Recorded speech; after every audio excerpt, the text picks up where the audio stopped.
right now and check in with Dick Enberg and Merlin Olsen. Fellas? All right, Bob, you're not the same without Bo Jackson at your side. It's a football version of a 3P day here in the Mile High City. P for partisan crowd, 75,000 a sellout. It's been that way since 1970. A P for the playoff aspirations of both these teams. And the weather's ideal. It is P for perfect. It certainly is. And in a lot of the country, you've got bitter cold, you got snow. You can play football in that kind of weather. But you don't get to match the teams against each other. They've got to play the weather as well. Well, with this kind of day, we're going to see the best of what the Raiders and the Broncos have to offer. And speaking of the best, we have some headliners. How about Marcus Allen of the Raiders? The Raiders have never had a back to lead the NFL in rushing. How about Allen? But this is last year when he met Carl Mecklenburg, number 77, the new star of the Denver Broncos. Mecklenburg named the NFL Defensive Player of the Week this past week. Mecklenburg last week, 4 sacks, forced 2 fumbles, and played all 7 front positions on the defense. You can't do much more than that. All right, what are your feelings? The Raiders will have to get the ball in the air through Wilson's passing and Allen's running. The Broncos known for their defense at home. Well, certainly that. And I think John Elway is going to be an equally large factor for the Broncos. He's become their big player, just like Marcus Allen is for the Raiders. So everything is perfect here in Denver. The weather, a matchup of 2 teams that are 9-4. Obviously, the winner today will move into an advantaged position going into the playoffs coming up in 3 weeks. Denver and the Raiders will look forward to the opening kickoff in just a few moments. All right, Dick, so that you will not be disappointed, I'll be reunited by the wonders of videotape with Bo Jackson right now. Yesterday, he was named the winner of the 51st Heisman Trophy, and immediately after the ceremony at the Downtown Athletic Club in New York City, I spoke with Bo Jackson of Auburn. He's running for his life right here mean to you? Disaster. Yeah, there is. You could say it's the paycheck for all the hard up and accepting people for what they are and just being a better person. Have people accepted Bo Jackson for what he is, even as you were on your way to the Heisman Trophy? There were some critics along the way this year. Well, as I've grown over the years at Auburn, I've learned to accept the criticism and to make something positive out of it. And the way that I do that is to block it out and go out on Saturday and just give my all, no matter what the case is. Some of the critics said you pulled yourself out of games with minor injuries. What's your response? I didn't pull myself out because of minor injuries. I consider my knees a major part in my life, and I don't want to be one of the players that could have played ball but couldn't because he stayed in a game with a bruised knee or whatever and couldn't go 100%. Obviously, you'll be one of the first few players taken in the NFL draft, maybe the first player. On the other hand, the Yankees drafted you when you were in high school. The Angels drafted you last year, and some scouts have said you've got Mickey Mantle-like ability. You could play baseball and maybe be a superstar. Well, I'm looking forward to spring, and I'm going to try to have the best baseball season that I possibly can and try to help my team to another winning season and just take it from there. You told me just a moment ago this is the first time in your entire collegiate career you've ever been nervous. Yes, I was. Well, it was the last seconds of the announcement, but I'm kind of over it now. It's just something that comes and goes. Bo Jackson, thanks very much. Take good care of this guy. Thank you, I will. Ahmad, O.J. Simpson said earlier this season that if all things were equal, if a young man was equally proficient at baseball and football, he'd advise him to play baseball. Longer career, higher average salary, less chance of injury. I'd have to agree with O.J. because I can think of a lot of reasons to pick baseball, but the #1 reason is training camp. After spending last spring with the St. Louis Baseball Cardinals, there's only one sport if you want to make a career out of, and that's baseball. And having to compete against you down there in St. Petersburg is undoubtedly what got the Cardinals in shape for a National League pennant-winning season. They'll be calling me to come back this year. I can just imagine. The Buccaneers and the Vikings is proud to be the network of Super Bowl 20.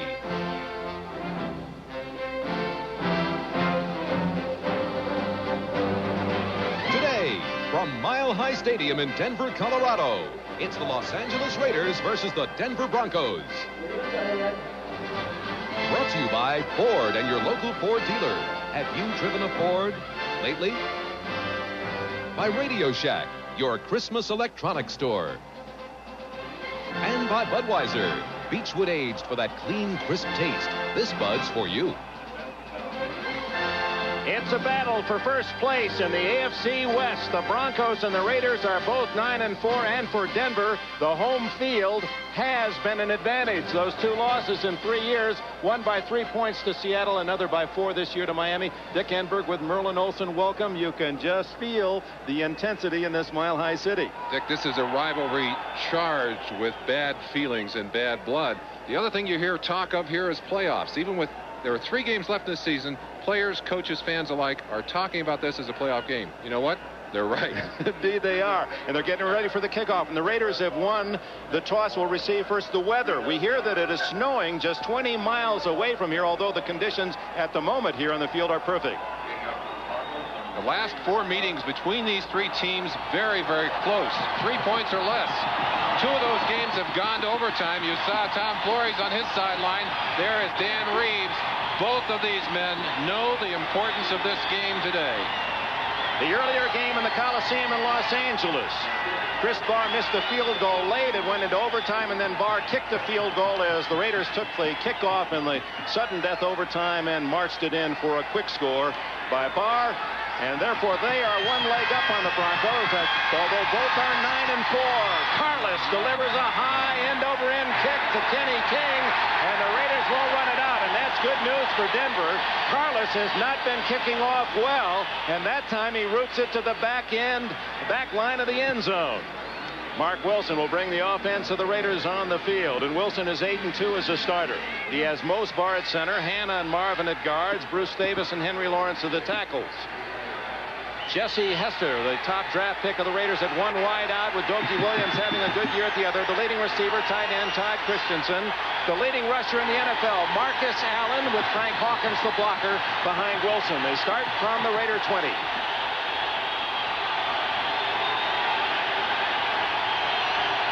That's Hester in motion. Hawkins gets the carry as the decoy and gains 3 into that orange jersey Denver defense.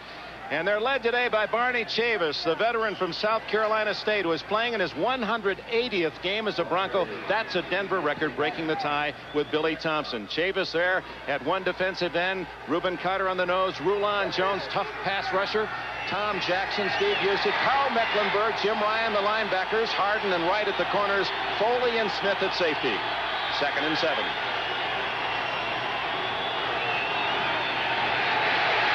Wilson's first throw complete to Todd Christensen right at the 30-yard line. Maybe a first down. It is. Dennis Smith with a tackle. Todd Christensen, the most productive of the NFL tight ends. 68 catches coming in. This Denver defense will employ Carl Mecklenburg, number 77. You'll see him all over the field today. They've used him already at 2 positions. They've been on the field for 2 plays. There's 7 letters in the name Mecklenburg and 11 positions. He played 7 of those last week, and Merlin will be chronicling just how busy a man he is. He's all over the field and was a 4-sack man, forced 2 fumbles last week, leads the club with 5. Marcus Allen reversing his field. That's where he's tough. He picks up a gain of about 6. And Dan Reeves talked about that yesterday, Merlin. We've got to stop him on the backside. Where he really hurts you is if you over-pursue, then he cuts back against all that pursuit, breaks it open. He has such great awareness and such control as a runner. He always seems to have a sense of where the opening is, and then he has the ability to get himself into position to take advantage of that opportunity. Allen's first carry worth 6 yards at 2nd and 4.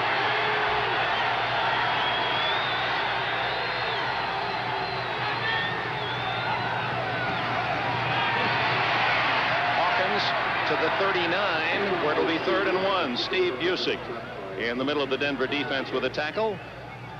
Former teammate of Marcus Allen in Southern California. The Broncos employing a 4-man defensive line so far in this ball game. That's something they did all week last week against Pittsburgh. It worked very effectively. After you beat up on the Raiders, says Busick, you feel like you beat up on the bully on the block. There's a lot of feeling involved in this one. 3rd and inches.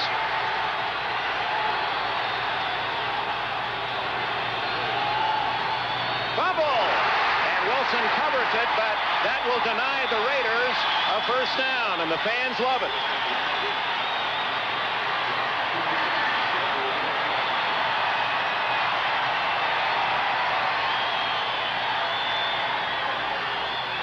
Barney Chavis. They call him Methuselah. You saw that gray hair. He earned most of that. Never had surgery in 13 years of pro ball. He's really kept himself in good condition. Of course, been lucky too. Ray Guy. He's kicked for miles in the NFL. Pressure on, and he just gets it away, and down he goes. No flag. Fumble by Vance Johnson, and he recovers at the 22. You could see that in the warm-ups. Boy, the men, both the receivers, kick returners, all having trouble handling the ball. Let's take a quick peek to see what happened here. Nobody called the penalty here. Maybe what they're saying is that someone was blocked. Well, it looks to me like that one should have been called. There's no question that they hit Guy, and yet the official said no penalty on it. There was one Bronco running into the other. The Denver offense has Bryan at center, Howard and Bishop at guard, Lanier and Studdard are the tackles, Kay and Wright a double tight end with Watson leading receiver, Vance Johnson a brilliant rookie, Winder the lone back behind John Elway. Elway having a superb season.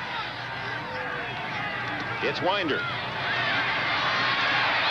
Across the 25-yard line, a gain of about 3 into the white jerseyed Raider defense, minus Lyle Alzado. Howie Long, a true all-pro, Piquel on the nose, and Sean Jones replacing Alzado out for the year, Achilles injury.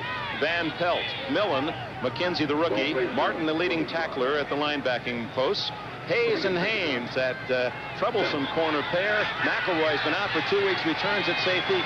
Stacy Turan at the other spot for the injured Mike Davis. 2nd and 7. Winder again. Short yardage to the 29-yard line. Just underway here in Denver in a crucial game. Now let's go to NFL 85, Bob Costas. Dick, it's a 5-touchdown day for Dan Marino. Dan Johnson is on the receiving end of what turns out to be a 61-yard score. The Dolphins now lead the Packers with less than 2 minutes to play at Green Bay, 34-24. It looks like 3 teams will be 10-4 in the AFC East. And that for the fans of these 2 teams in the West, also 9-4. That means somebody here will go home 9-5. The East not making it easy on the West in the American Conference. 3rd down 4. Watson in motion, and a whistle. Too much time by Elway. That'll cost the Broncos 5. Dan Marino, you just heard about his exploits in the cold of Green Bay, leading the Dolphins. But Elway, and with all the publicity given Marino, Elway has been right on his heels in success, the real success figures, and that's how many you win and how many you lose. The other thing that people notice and talk about is John Elway getting more comfortable, more relaxed on the football field. It's showing in the way he plays. 3rd and 9, first time out of the shotgun for the Broncos. 3 receivers to the left. Elway. Complete. Vance Johnson at the 39, first down. 15 yards for the rookie from Arizona. Vance Johnson lines up outside with Watson, and they're doing a little screening there, trying to break free. Sammy Seal, number 43, the man working there on Johnson. And Elway had to anticipate. He was under pressure, had to anticipate that break, did a good job of getting that ball in the hands of Johnson. 3rd down and 9, and Elway converts the first down. Now back to the ground. Winder pays for a couple of yards. Sammy Winder returned to the lineup last week, just 12 days after he'd had surgery on his knee. And they didn't want him to have to play, but because of injuries to Wilhite and also to Lang, who's now off the roster, Winder came in and virtually played the whole game out of position. They played 2 backs last week, knowing that their short of backs had gone to a 1-back setup, and that puts a great deal of pressure on Sammy Winder. Only 2 healthy backs, Winder and Steve Sewell, the rookie from Oklahoma. Nathan Poole was signed earlier this week. He has not played football for 2 years. A draw to Winder. Doesn't fool Sean Jones, big number 99. And it's a gain of only a yard. The big players, the game breakers, and there is John Elway. No question, he's the main man for these Denver Broncos. He's accounted for 3,000 yards exactly passing, plus 238 rushing. He gets 204, almost 250 yards a game. Marcus Allen, leading rusher in the NFL, he accounts for 146 yards a game. We'll keep track of these 2 during the ball game itself. There's Marcus Allen on the sideline. He's the guy that the Raiders want to have the ball in the hands of. He breaks it open for them. 3rd and 8 from the shotgun. Long appeared to be offside. Elway has a free play and guns it for a first down. Or close to it. Now they're going to mark it shy of the 50. Only 8 yards for Clint Sampson. Going to be kind of a tough decision to make here. The officials warning Sammy Seal, number 43, to stay off on the play. We're going to see a lot of people jaw to jaw. These two teams charged with emotion, not only because of the importance of the game, but also because of the intensity of this rivalry. A lot of voices out there on the field. 75, 3rd down. Long trying to get an early jump. That's a bit embarrassing. And so the Broncos, seeing that there had been 4th and 1 on the completed pass, will take the 5 yards and save the down. The ball moved out to the 47, where it'll be 3rd and 3 for Elway. Didn't you like to play in games like this, knowing so much was on the line, and both teams reflected that this weekend? You pray at the beginning of the season that you've got this kind of shot. Both these teams have it. Now, they both want the opportunity to convert it to a victory. Raiders have 9 men on the line of scrimmage.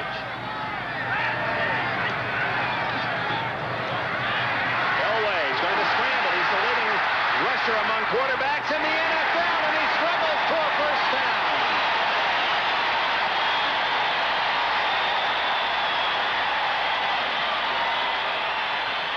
John Elway's mobility brings an extra dimension to this Denver Bronco offense. He almost fumbled that snap. We saw a fumble from Wilson earlier. Look at this. He knows what yardage he needs. With the rush coming, he simply goes one-on-one on 56 Jeff Barnes and lunges across that line and just barely picks up that first down. Needed 3, got 3.5. Ball in Raider territory. 6:44 left. First quarter, no score. Play action and roll by Elway. Wide open is Kay, the tight end. And he rams to the 39. It looks to be another first down.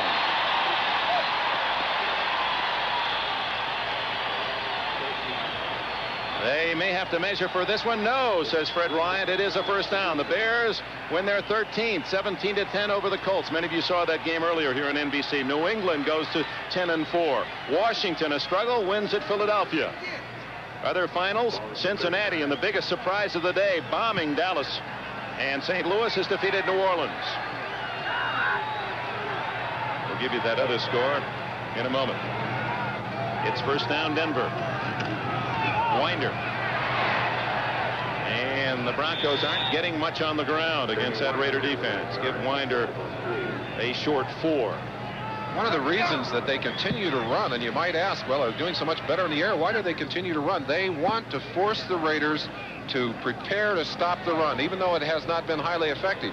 If they once give up on the running game, the Raiders can play a whole different style of rushing, aggressive defense against the pass game. That other score that we just saw briefly was the Kansas City win, 38-10 against Atlanta earlier at Arrowhead. 9th play of the drive for the Broncos, 2nd down and 6.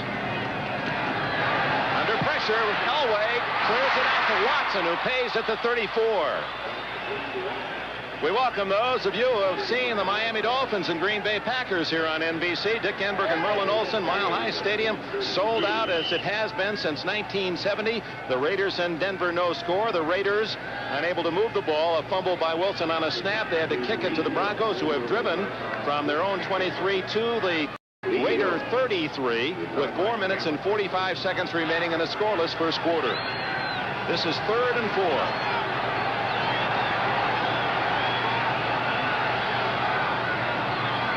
Watson in motion for the Broncos.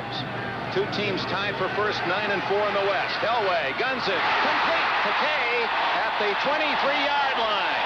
Clarence Kay, seldom used, but he's been a big factor in this opening drive.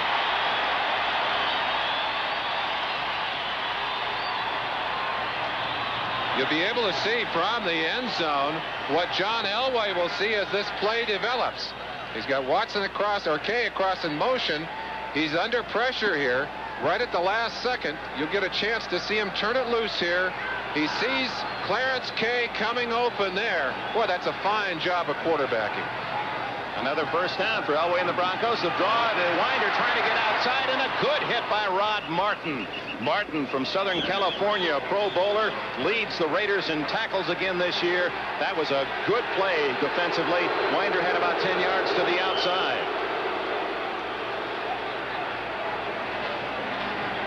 Clock ticking away, 3.5 minutes remaining in the first quarter.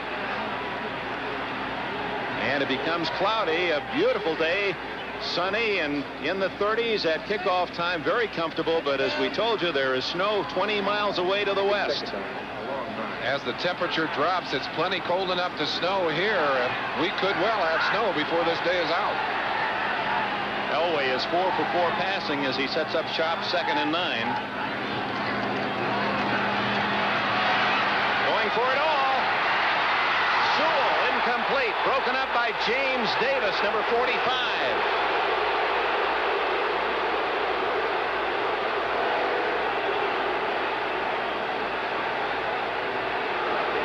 Chance to look again from behind. Let's turn it loose and let John Elway drop back. You'll get a chance to see it as he does. Stop it right there now. You see how those two, how they're chasing across. Lester Hayes going all the way across with the motion man. You see the pressure coming in now on John Elway. Look how they're breaking down the cup. And yet Elway still has room in there in that cup. Turn it loose now. He stays in long enough to get that pass out of there. And right there, you've got to wonder again if that shouldn't have been a call on Sewell. Nothing wrong with that one. Clint Sampson has 1st and goal for Denver.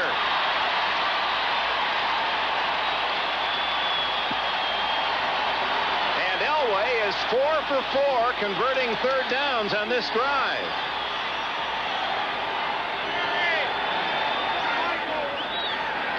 Denver has scored the last 9 times that they've been inside their opponent's 20-yard line.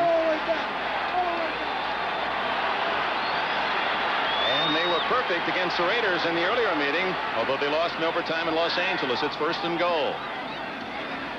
Steve Sewell gets a block. And then the coverage is instant by the Raiders as Sewell, who is maturing as a real threat offensively, this number 1 pick out of the University of Oklahoma.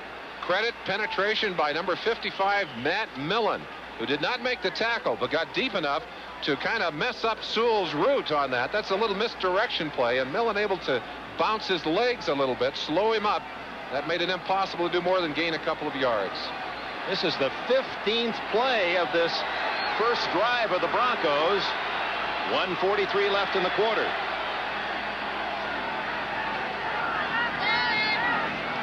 Elway on the roll. Incomplete to Winder. The ball was there. Winder couldn't tuck it away. We'll see Elway rolling out numerous times today, primarily to give himself more time. And often it will be, as in that case, a planned rollout. Watch Elway. There's no hesitation here. Just a little fake, and then he's heading out. That's a planned rollout. That's not a scramble. Getting to the outside. And that went right through the hands of Sammy Winder. A long 5 yards on 3rd and goal for Denver. This is where Elway's been tough. 4 out of 4 on 3rd down conversions.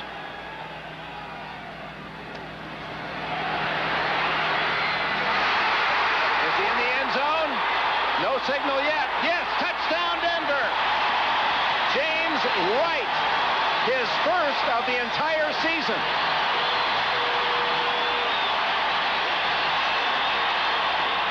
The Denver Broncos have not used their tight ends as much as many other teams, but they sure use them right here. 87, James Wright just lets the clearing go on. That's Clarence Kay clearing it out. Let's watch him right here and see what he does with that football. The ball has to break the plane of the goal line. He caught it right adjacent to the goal line, and they said he put the ball over. Must have been part of the Denver game plan to use the tight ends. Clarence Kay had a couple of key catches, and then Wright gets the touchdown. Carlos the extra point, and Denver takes the early lead.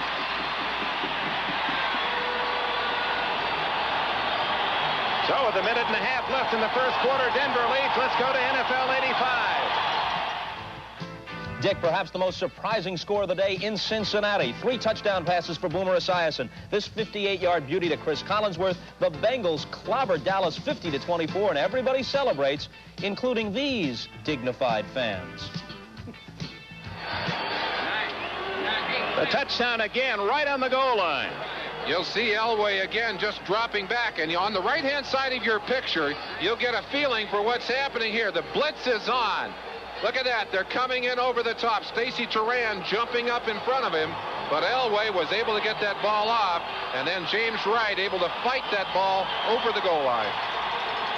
Denver chewed up ground on that 16-play drive as if they were on a diet. 77 yards in 16 plays, and the key was the conversion on 3rd downs by Elway, including the touchdown play of 5 yards to Wright. That's ball control primarily with the passing game. That's something that Dan Reeves really believes in. Sammy Seal, Fulton Walker deep for the Raiders. Carlos hammers it again. Good kick. They won't run it out. So Carlos, who did not kick the ball inside the 5 against Pittsburgh on 6 tries last week, has hit 2 to the back line of the end zone today. We talk about some players on the field as headhunters. Number 98, Hundley, gets a double dose right there. Hey, they know who the headhunters are, and they're going to find him and knock him down. If he's down for a count of 3, is the match over? They had him pinned. Impressive drive, almost 10 minutes for the Broncos to take the 7-0 lead.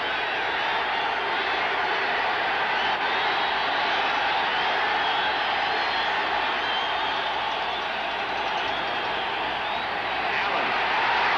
Rulon Jones gets him for a yard loss.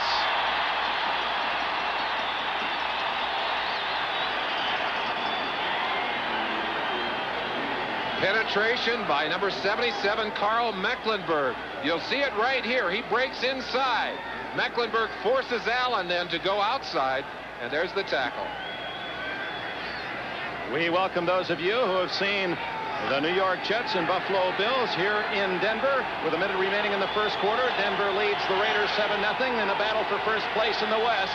The winner will go 10-4 to match those 3 teams in the East that are 10-4. Mark Wilson calls time with 39 seconds left in the quarter.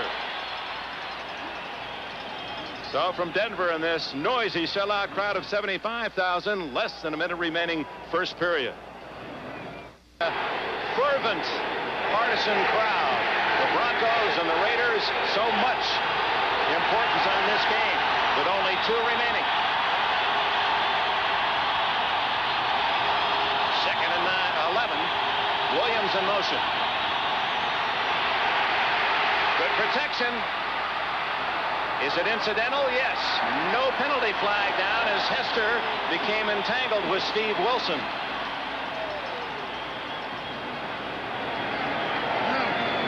Jesse Hester. Dick, we talked about all of the different positions that Carl Mecklenburg will play. And it's interesting to me that a young man can actually master all those positions. I said, do you have to know exactly what you have to do in each one of those assignments? He said, not only that, he said, I have to practice at each one of those positions during the week. So he has a tremendous load mentally as well as physically. He likes a cool day like this because it keeps the energy high. So last week against Pittsburgh, he played both defensive ends, both defensive tackle positions, 3 linebacker positions. And he's right up there on the line of scrimmage now on 3rd and 11.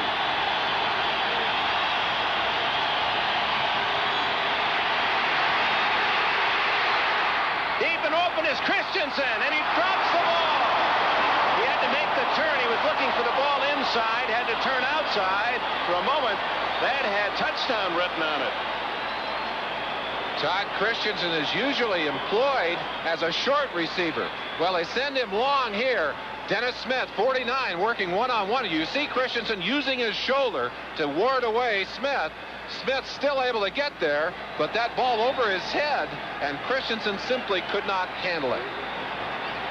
Ray Guy into punt. The Broncos should come out with good field position. Vance Johnson, the rookie, is at the 35 of Denver. Short kick, end over end. Raider bounce. And down at the 40-yard line by Otis McKinney. Timeout. 16 seconds remaining in the opening period in Denver. The injury said what we'll miss most is the spirit of the man. He did have a way of igniting that defense. Loved to talk to the offense, too. 16 seconds left in the quarter. After the 40-yard punt, Elway goes to work. He's going for it all. But Lester Hayes is there for the Raiders with the intercept, and that's as good as a kick. He's down at the 3-yard line. Steve Watson made the tackle, and the Raiders now in the change of possession. The clock stops, 6 seconds left in the quarter. Gives us a chance to run down all the finals for you. Miami beat Green Bay 34-24. The Jets beat Buffalo 27-7. We'll just look at the end of the play and get back to the scores. You see there that Watson's become a defensive back now. And the ball carrier was Lester Hayes. Big upset, Cincinnati over Dallas 50-24. St. Louis defeated New Orleans 28-16. Kansas City a winner 38-10 against the Falcons. It was Chicago 17, Indianapolis 10. New England 23, Detroit 6. Washington 17, Philadelphia 12. You're right up to date. Here's 7-0 Denver. The Raiders with just a handful of seconds left in the first quarter start from their 3-yard line. And offense it features the NFL's top rusher, Marcus Allen, number 32. He's with Frank Hawkins, lined up in the end zone. Hawkins for about 3. And with it the end of the first quarter here at Mile High Stadium in Denver, Colorado, where the score, the Broncos 7. Denver leads the Raiders 7-0 in a battle for first place in the West. The winner will go 10-4. The most interesting man. There's the sensitive side and the very physical side. He said, but his real dream is to be a power forward with the Boston Celtics. He would be the power part would fit. He certainly has earned the respect of these Denver Broncos. In fact, I was talking to Billy Bryant, the center. He said he thinks he's the finest rusher he's ever faced. He's able to rip with both hands, right and left, and that ambidextrous ability, you can't play him to one side or the other like you would overplay a basketball player. Collegiate boxing champion, and taught him to use those fists well. 2nd down and 7. The Raiders at their own 6. Opening the second quarter, trailing 7-0. Wilson from his own end zone. Out to Allen, the all-purpose Marcus Allen. And he's at the 14-yard line and a first down. We're going to be tracking Marcus Allen and Carl Mecklenburg. Well, you saw that play, the little throw to the outside, exactly like a play you saw last year. But watch the end of this play. Again, this is from last year. That's Carl Mecklenburg. Mecklenburg, who's made some big hits already in this game, said he's never hit anyone as hard as that. Marcus Allen got back up and carried the ball on the next play to give you an idea of how tough he is. He's the man that Dan Reeves said without hesitation, to win the game, we must corral Allen. He'll get some yards. We can't let him have the kind of day he had against us in Los Angeles. Here he comes. Hurdling his way to the 15. A gain of only a yard on first down. Mike Harden, number 31, along with 75, Rulon Jones. On the sidelines for the Los Angeles Raiders with his 5th shoulder operation, Jim Plunkett. And who can count this man out of any season? And I have the itch, Nolan Olson, that this man will be activated if the Raiders get into the playoffs. But he's on the sidelines today as a cheerleader, and we have a timeout in Denver. Played his college ball, University of Michigan, injuring his shoulder in the tackle of Marcus Allen. That is a position where the Broncos are injury thin. Defensive back Steve Wilson replaces him. 2nd down and 9 for Mark Wilson. The bomb on its way for Dokie Williams. Incomplete. It appeared to hit the helmet of Steve Foley, number 43. One of the things you will see that is a marked difference between these two quarterbacks. Wilson on the deep passes rainbows the ball, really throws it with a high arc to it. On the other hand, Elway will gun the ball, almost throws it on a line. You'll see Wilson now. He lofts this ball. It hangs for a long time. This ball actually underthrown, but look how high he gets that ball up. Camera couldn't even follow it. You were right about hitting the helmet of Foley. Bounced right off. 3rd and 9, and the Broncos bring in their pass rush specialists, 3 extra men.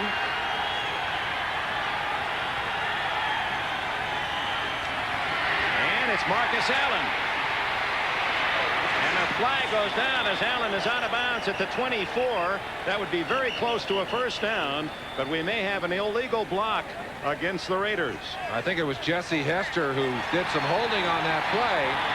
But, Dick, they were able to get Carl Mecklenburg inside. He's rushing from an outside position on the left-hand side of your screen. Now watch him. He'll go inside of Bruce Davis, and Bruce, number 79, just pinned him inside.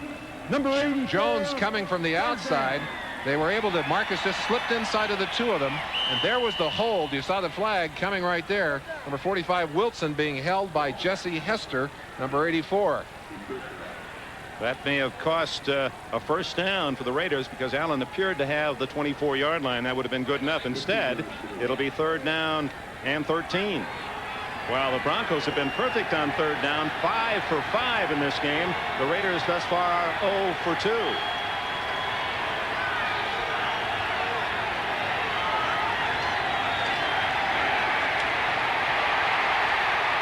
Wilson going to run it.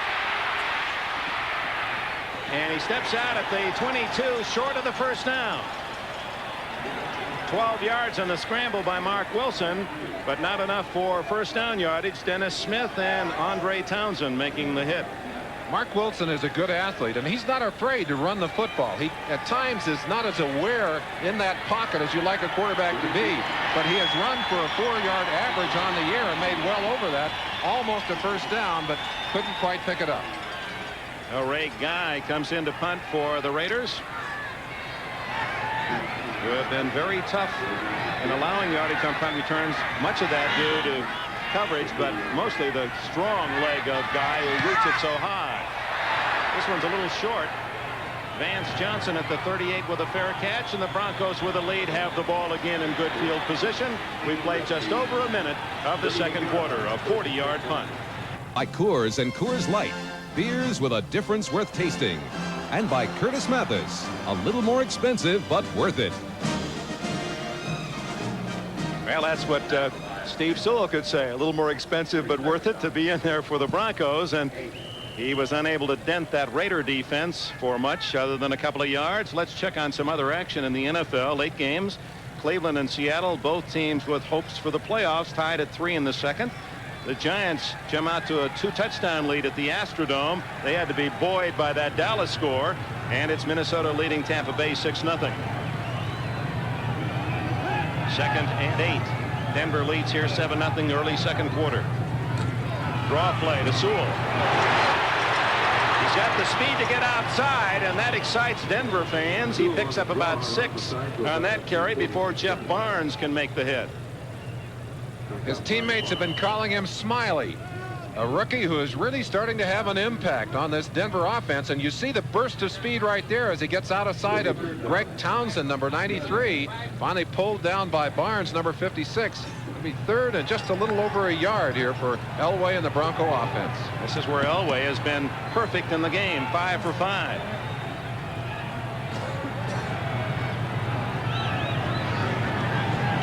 Doesn't run it.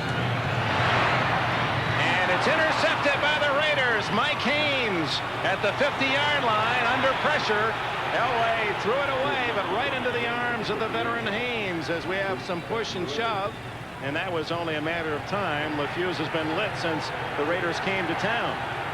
You're going to have helmets locked to helmets today, and that's Rod Martin, number 53. He's been one of the verbal Raiders, and there were some words passed between he and Clarence Kay via the press this week about what they were planning on doing in this game.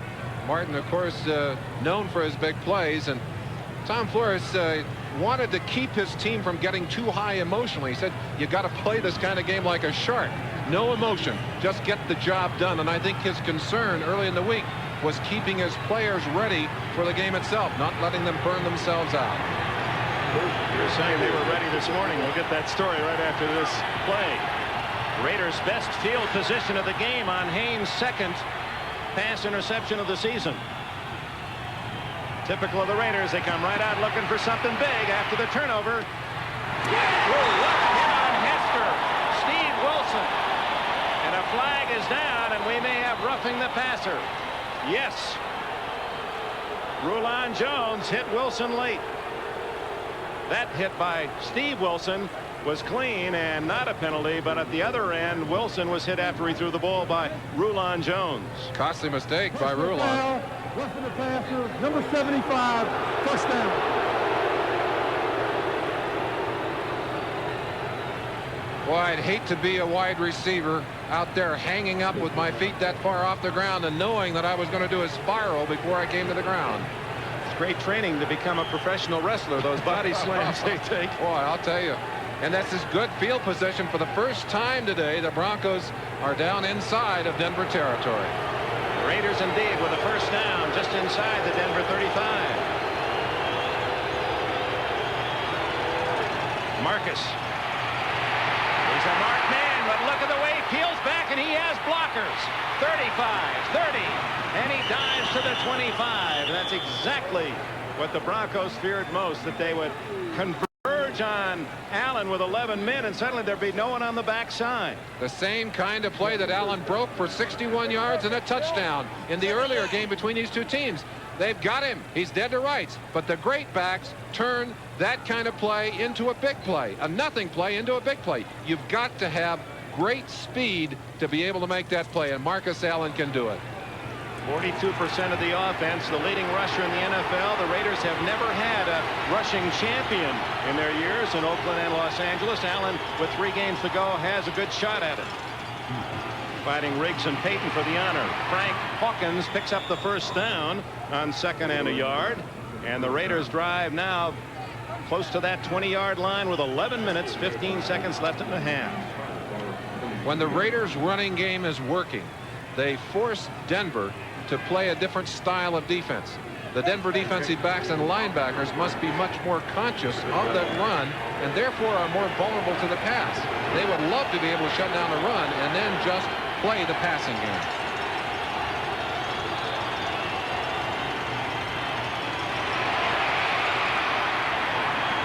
Allen corralled after a gain of about 3. Mecklenburg 77 there first. Carl Mecklenburg, and we mentioned he is all over the field. In this particular play, he is at the left linebacker position. Christensen right there along with Mickey Marvin, number 65, trying to block on him, but he just escaped on that play. 2 of the big defensive men, big playmen. Rod Martin of the Raiders has 6 sacks on the year. Mecklenburg with 12, one of the NFL leaders. A lot of that due in part their success to 2 other men we'll be talking about. Teammates who set up their plays. Play action. Christensen, first down at the 11-yard line. And the Raiders drive deeper toward that Bronco goal. You saw Todd Christensen drop a pass earlier that was in his hands. He does not drop many, believe me. On this occasion, one of the things that makes him so tough, he will never quit on a pattern. When Wilson gets in trouble, he'll go to Todd Christensen very often. That's his 70th of the season. Had a big game against the Falcons. Boy, has he been tough in the last 45 games as a Raider. He's caught 242 balls. I mean, he's always there.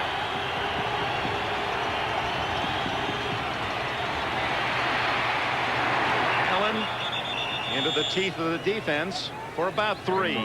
Steve Wilson made the tackle, the son of T.D. Tommy Wilson, a Los Angeles Ram of a couple of decades ago, and he says, my dad watches my every game. He says, you know, he can coach every position. I said, he can coach every position? He said, yeah, he's my dad. That explains it all. Dad was quite a football player too. Wilson in there for the injured Mike Harden, who has a pinched nerve in that shoulder. The Denver Brain Trust. And Wilson calls time.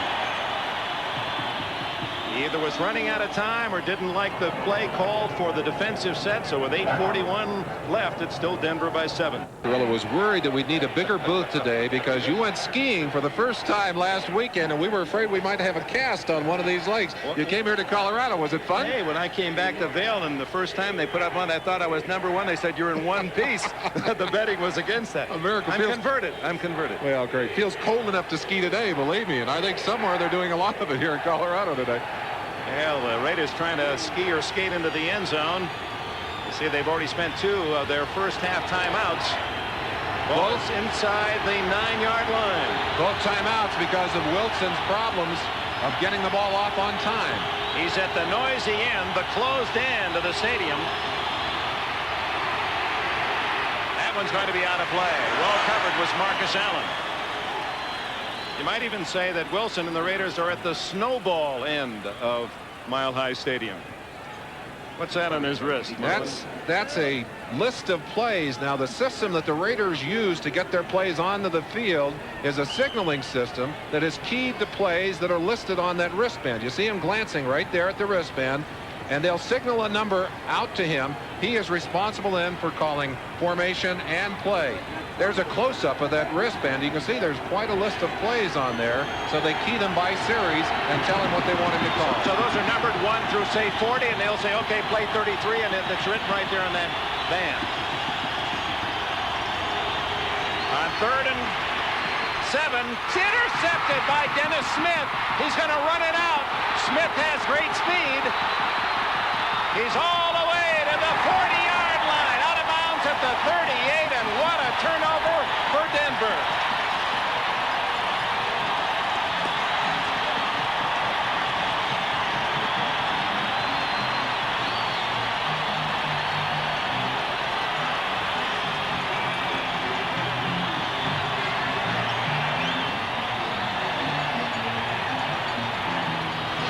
Mark Wilson, throwing into a tough Denver defense, just gets that ball over the top of Marcus Allen's head, and a great job of flagging that ball down. Good ball reaction by Wilson. Dennis Smith with his first interception of the season. This is Steve Sewell to the 42. It was a 40-yard return by Smith. At first I thought he was making a mistake just not taking the touchback, but Smith wanted something bigger and indeed got twice as much yardage. Turnover is such a big part of any game, and in particular these Bronco games. You see right there they have the lead 2-1 so far in this game. That's about how they lead on the season. Denver's a +8 in the turnovers. Raiders are a -8. Sewell on 2nd and 6. Ooh, hit hard at the 44-yard line. Some of the Broncos thought that last hit was a little late.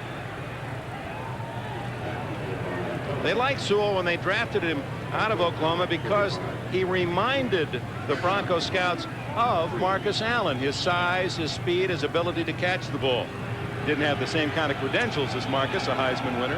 Well, I can imagine that there are about 28 teams in the NFL who would like a Marcus Allen, including the Raiders. They'd like another one to go with the one they've got.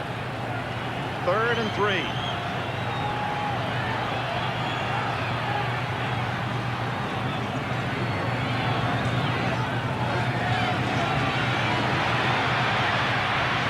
Incomplete. Watson well covered by the sticky Lester Hayes. 7-0 Denver here in the Mile High City. Let's go to NFL. And here in Denver, 7 minutes remain in the first half. The Broncos will have to punt for the first time. Chris Norman kicking to Fulton Walker. Norman has had his problems kicking the football. Last 2 weeks he's been under 40 yards in both games. This one could be a good one for Denver. Now he goes into the end zone. Darren Como, that's a very tough spot for him. He almost had to run, stop, and just use his hand to down the ball. Once he fell on it and skidded into the end zone, it was the touchback. If he could have knocked that ball backwards instead of carrying it with him, the ball would have been there, and it would have been great. Elway watches Mark Wilson go to work. Wilson intercepted on his last throw. Elway's been intercepted twice. Dumps it off to Allen. And Mecklenburg greets him at the 25. A gain of 5 for Allen, who has not broken anything longer than 10 yards as a receiver or runner yet in this first half. Over on the right side of that Raider offensive line, Mickey Marvin, 65, and Henry Lawrence, both hurt last week and questionable for today. Lawrence with a knee injury. Marvin pulled his plantaris muscle. It actually exploded on him. And yet the two of them back in there and doing a good job of protection. There's Marcus Allen. That's like a long handoff. He's dangerous anytime he touches the ball. 2nd and 5. Allen again ad-libbing to a first down at the 31. the quick instincts and reactions. There was nothing inside. Boom, outside he goes for the first down. Steve Foley said something very interesting about Marcus Allen. He said when you watch this man run in the films, you notice that he is very seldom out of control. Always has his body under control, and that's one of the reasons that he can make that quick movement to the outside. He's been a star all of his football life, going back to his days in high school at Lincoln High School in San Diego, where he not only was the leading quarterback and rusher, he intercepted more passes than anyone else, 4 for touchdowns on defense.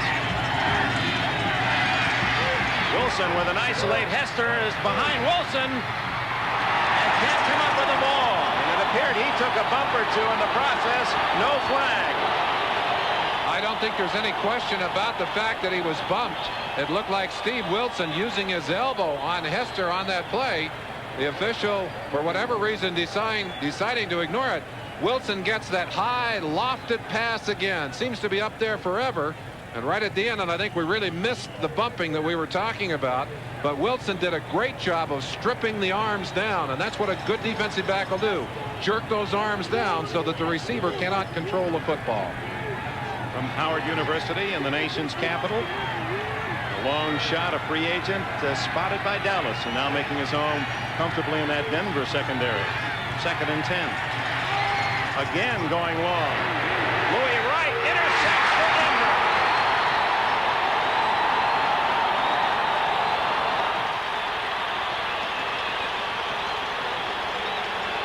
And Williams thought he was fouled. We've had 2 great over-the-shoulder interceptions.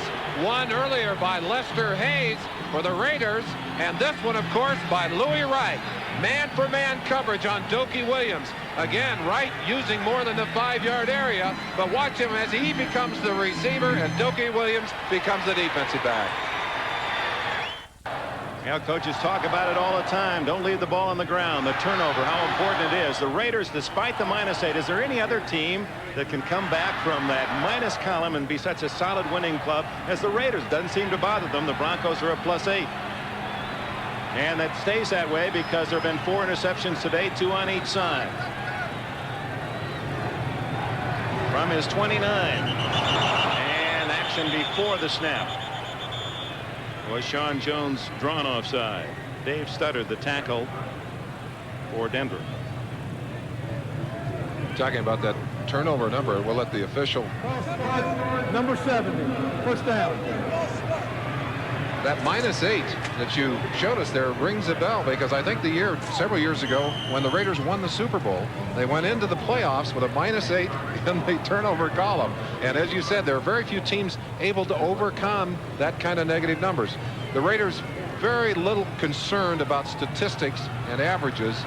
And I guess Al Davis said it best. He said, just win, baby. Just win. That's right. That's the only number that really counts. We haven't had a sack yet, interestingly, on either side in this first half. 1st and 15. Drilled to Watson at the 39. That's going to be close to a first down as veteran Steve Watson. Nearly 15 yards on the play. Watson took a real shot on that play. The reason that this play is successful, the way that John Elway can power the football. Look how fast that ball just zipped into your screen. Lester Hayes had good coverage on Watson. The ball thrown so quickly, he had no chance to cover the ground and close that cushion that they talk about between the defensive back and the receiver. Gain of 14 on the play, 2nd and 1.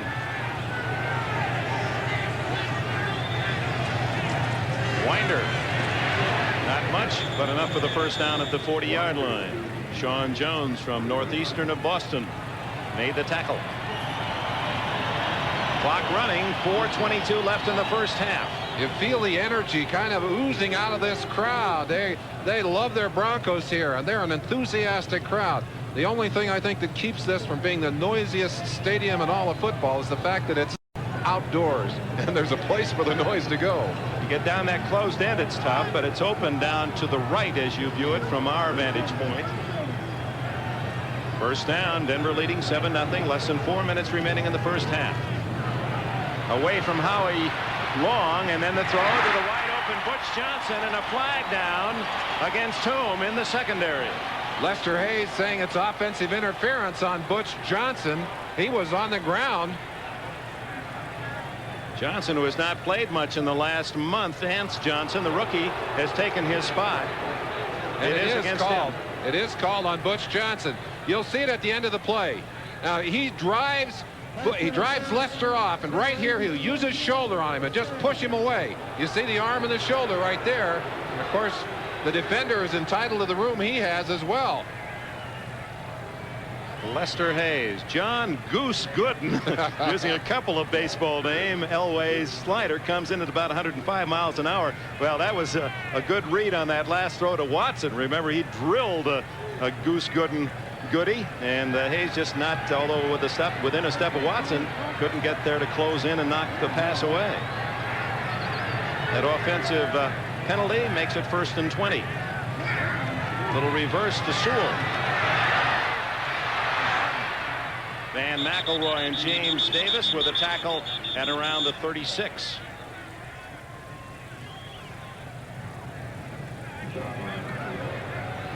Clock running at 3:30 left in this first half. You get the feeling that Denver's had the better of things in this first half, Merlin. The field position, the touchdown, but lead only 7-0. And the Raiders 7-0 at the half. That won't make them feel too badly. Traditionally, they play the first half tough, stay close in the ball game, and they like to close it out big in the fourth quarter. And the Broncos haven't scored in the third quarter in something like 2 months. Elway to Clint Sampson. Oh, what a move by Sampson. He wasn't down. Yes, he was, they say. At the 46, and oh, the fans don't like that. They feel that Sampson got up before contact was made. The rule is that once the contact has initiated the body movement for that running back or a receiver in this case, if the knee or any other part of the body except the hand touches the ground, they're going to blow it dead. Well, you be the officials at home. Dan Reeves, of course, has a bias. Sampson not touched there. Haynes is on him. He's down, but not from Haynes' contact. He's already up before Haynes makes contact. Reeves has a good argument. That is not a good call by the official. So it'll be 3rd down, 13.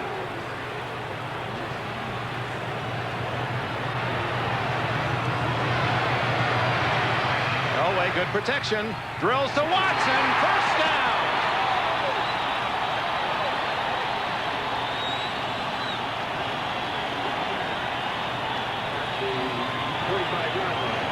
From Temple University, Steve Watson. What a receiver he's been. They're trying to create confusion, 2 receivers together. But again, the secret of this pass is the arm strength of Elway. And it comes at the 2-minute warning. Denver with another first. Capacity is 75,000 and 100, and they boo the no-shows here, and it's usually only a couple, just a family that can't make it, and they're packed in for this Raider-Bronco clash. First place at stake in the West. You don't mind having somebody sitting close today. It helps you to stay warm. That's right.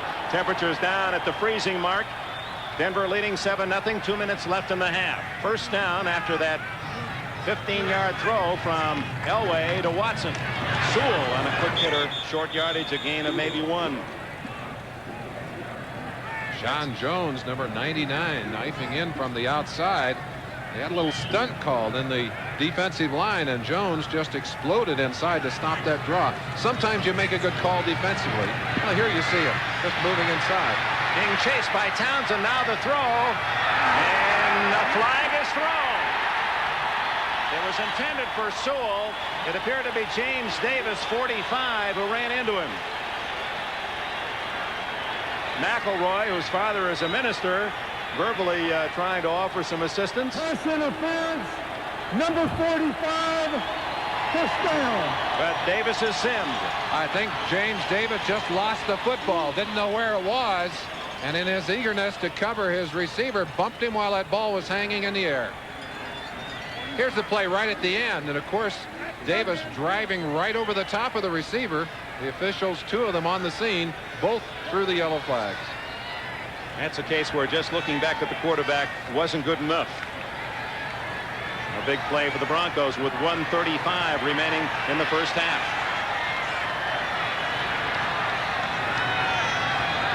Johnson in motion. You see Haynes chasing him across defensively. Complete to Vance Johnson to the 1-yard line.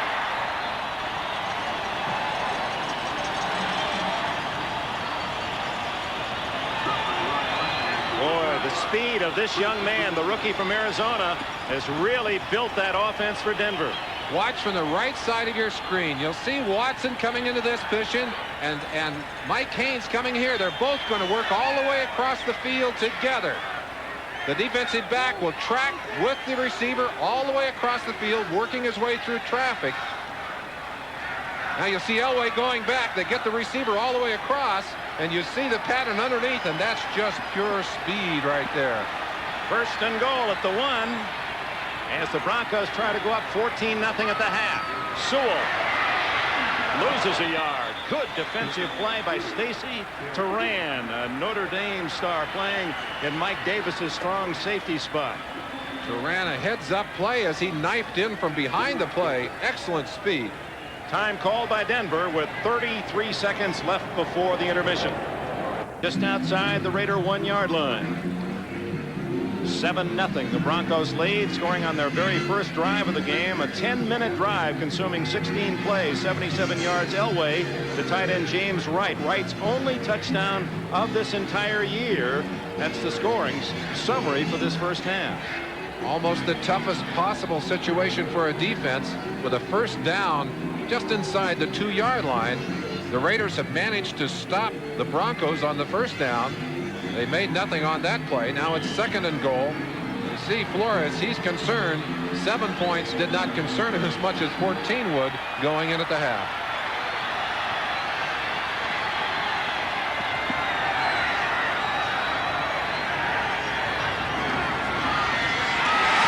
Touchdown, Denver. Sammy Winder.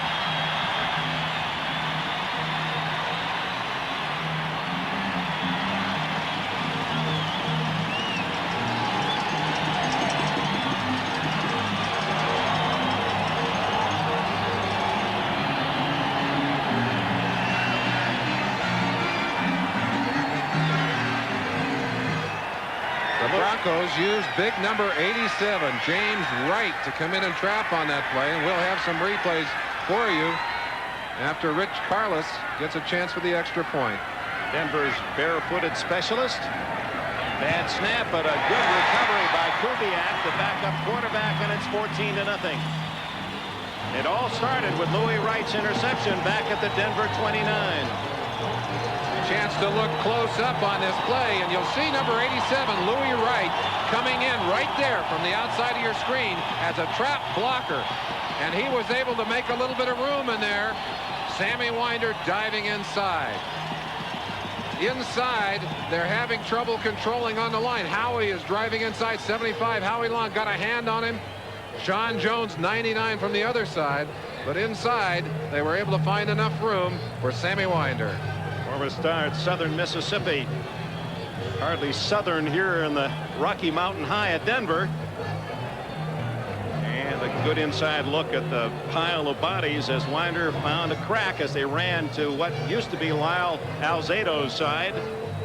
And a 14-0 lead, and the Raiders now, there's Alzado out for the year and hopefully not for the rest of a career. He's in the twilight anyway, past 35. But he's still trying to inspire his teammates along that Raider sideline. Rich Carlos is teeing up the ball. I was in the locker room the other day. He has a sign in his locker. On one side it said GOAT, on the other side Hero. The GOAT side was out this week. Well, so far today the Hero side can be out. He's kicked off very well. This one skids low, but by Derek Jensen, bobbled by Fulton Walker, and he stopped at the 15-yard line. So Carlos's 3 kickoffs have been outstanding. 2 through the end zone and 1 to the 15. Daniel Hunter covered Fulton Walker. Well, with only 2 weeks left after this Sunday, so much has happened today that has impact on the whole playoff picture, and Messrs. Costad, Rashad, and Axhelm are standing by to bring you up to date on the meanings of the scores that we already have had today. There'll be some disappointed fans and some with their hopes very much alive. 26 seconds left in the half. Fumble, and the Broncos have recovered.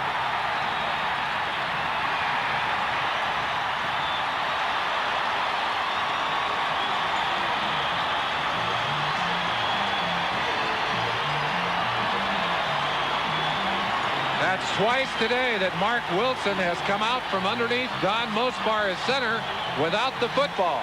They were able to recover the first one themselves, but that one they had no chance on, and Wilson is angry. Let's see what happens. Maybe we can tell what happened. It looked like Wilson may have been out a little bit early, trying to get back, get some depth. It was a pass play, obviously, but I think what he did was either he came out early or Mosbar was a little late on the snap. Boy, Rulon Jones on that like a bird on a worm.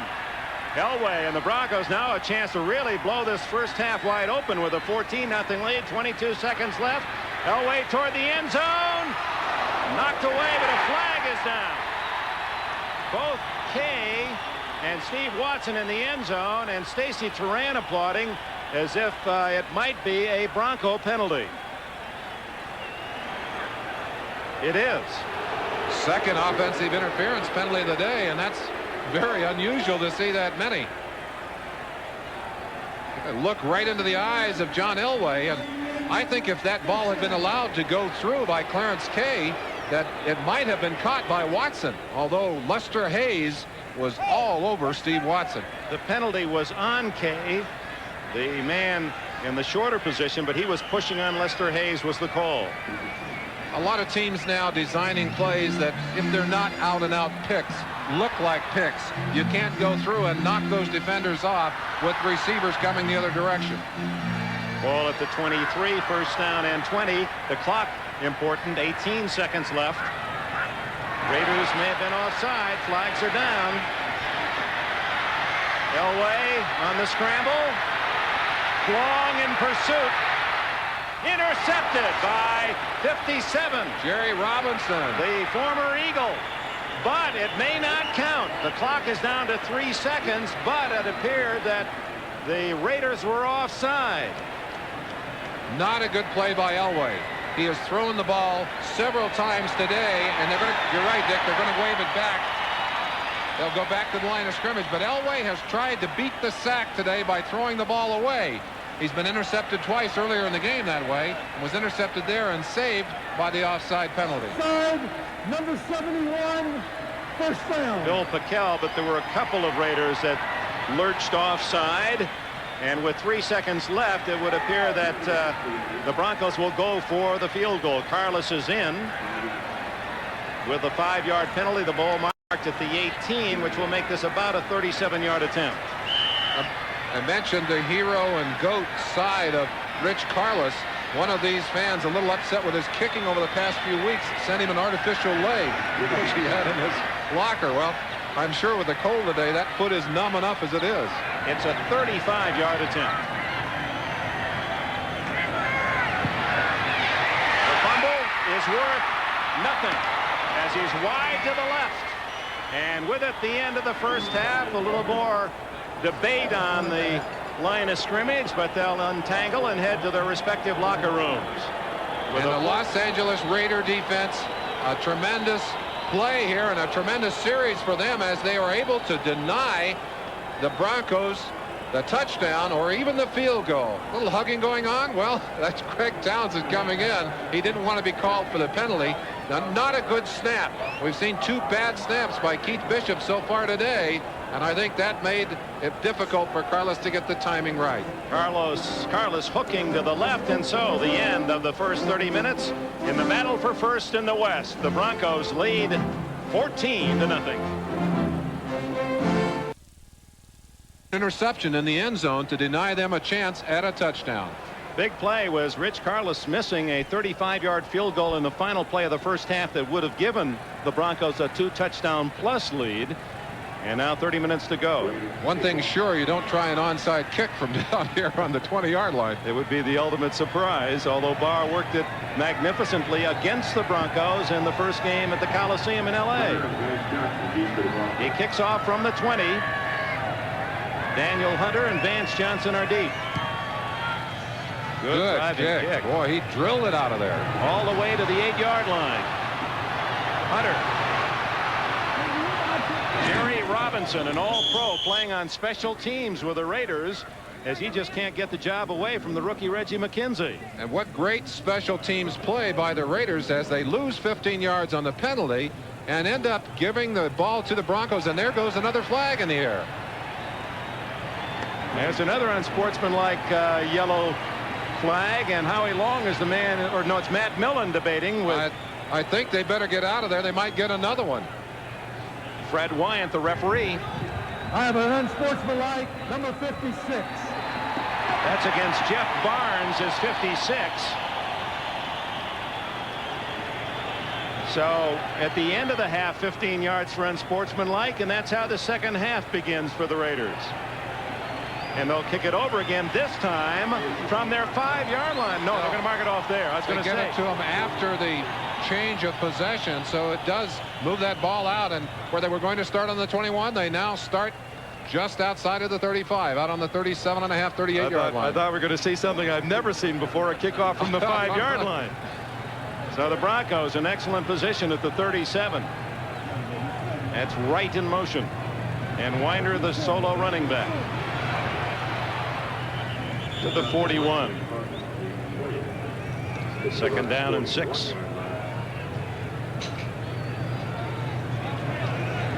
This has not been a good quarter for the Broncos. 39 points all season long, but in the last 2 months they haven't scored at all. They have not scored a touchdown in the last 8 games. They have had some field goals, but in 6 games they've not scored in the third quarter. So this has been a bad time for them. And of course the Raiders traditionally strong in the second half, although I think this cold might start to bother both of these teams if it continues. Second and 7. Elway to Kay, and he's wrapped up at the 40 for a loss. He wanted to go to Vance Johnson over the middle, but good coverage, and he dumped it off to Kay as a safety valve, and Rod Martin right there, number 53 for the Raiders.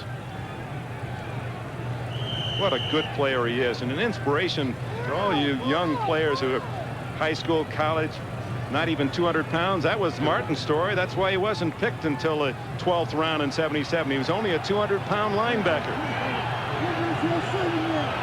A good one. And even better today. Triple right, shotgun. Gerald Wilhite, his first appearance of the game, and he's far short of the first down. Bill Packel and Rod Martin with a tackle. Now the Broncos, unable to move the ball, will have to punt it away. Wilhite, out there with a badly sprained ankle, was able to run with difficulty during the week. Makes his first appearance and very uneventful.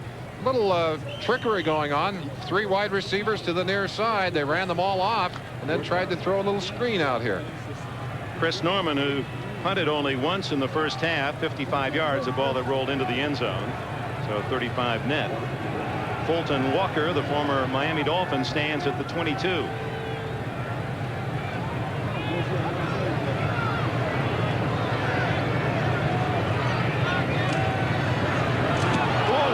Miss that one. Jeff Barnes right in on Norman, who got it away to Walker at the 15. He's dangerous. 25, 30, 35 and out of bounds at the 37. Fulton Walker. How in the world did Barnes miss blocking it? Jeff Barnes, I think, afraid that he was going to miss it and rough the kicker. He's in plenty of time, but took the wrong angle. I think if he'd have angled across the kicker's foot, he would have knocked it away. Speaking of wrong angles, there's our sideline vehicle. One of the very best in the business, Lou Gerard, working on that last Sunday. He had an accident, fractured a bone in his leg, his foot, and we really miss you, Lou, and hope you have a speedy recovery. We never counted on you for extra points anyway, but we miss your artistry. Broke that ankle in 3 places, I understand. Marcus Allen out to the 41, a gain of 4. Dick, maybe we can go back to Fulton Walker with that fine return. He'll move closer to a record. He's only carried the ball back in 8 games as a punt returner, but he's closing in on Greg Pruitt's all-time NFL record of 666 yards. Here's the last part of that play. Hopefully we get the end of it, but well, no, there he is. The better yet, look at the man himself. And what a tremendous record to be able to return for only 8 games. Came 4 games into the season, missed the Miami game, and is still working on that record. Needs an average of 45 yards a game to do it. Raiders have been so good at picking up that loose man. Marcus Allen not open. Flag is down. Back in the Raider backfield. Mickey Marvin helping the officials by waving his own flags over there and pointing over to their side. Hands to the face mask, number 75. Rulon Jones, second penalty against the defensive end from Utah State, using his hands into the face mask on his defensive charge. Well, a lot of that is done. They don't call it very often. You see a lot of that, and I agree with that kind of a call because it's very dangerous to start using that face mask as a weapon and jamming the head back. An easy way to get a man injured. They've taken away the head slap from the defensive lineman. They don't want the hands up in the face mask, and that's fair on both sides of the line of scrimmage. It's a big penalty, 15 yards, and a first down for the Raiders at the Denver 44. Only the second time Los Angeles has been in Bronco territory today. Marcus skittering along the sidelines. He stepped out of bounds at the 35-yard line. Steve Busick, his former teammate with the Trojans of USC, knocked him out of bounds. You know, you can hold the great backs in check very often for a quarter, a half, as the Broncos have done. But if they keep hammering at you, they sometimes have the ability to come back and make the big plays in the second half. Marcus Allen with nearly 1,400 yards. The rest of the Raider backs 400. He has more yardage than the top 4 rushers for the Broncos if you take Elway out of that top 4. Frank Hawkins. Not much. It'll be short of the. Well, he has the first down at the 33-yard line. Needed only a couple, and Ken Woodard, 52, made the tackle. There's the comparison you alluded to, Dick. The 4 rushing backs for the Broncos, Winder, Sewell, Lang, and Wilhite, with a total of 1,295 yards. Marcus himself with 1,392. And I'll tell you, in his importance to this team and what he has contributed, he's got to be one of the leading candidates for MVP on the season. A true star is Allen. First down, 33 of Denver. Very important possession for the Raiders should they score here early in the third quarter. Wilson going long for Christensen. And a flag is down. Foley and Smith double coverage and a flag at the 10. That we'll wait to see against the receiver or against the defender. Against Denver. Interference. 2 big penalties here. One for unsportsmanlike conduct, and then a second helped the Raiders to move the ball well down inside Bronco territory. Illegal contact, number 49, first down. So it is not interference by the illegal contact before the ball was thrown. So that's a shorter penalty of 5 yards to the 27 instead of down to the 10. We expected to have some penalty yards today. Certainly did. Big penalties, too. A lot of 15-yarders. That is quite unusual.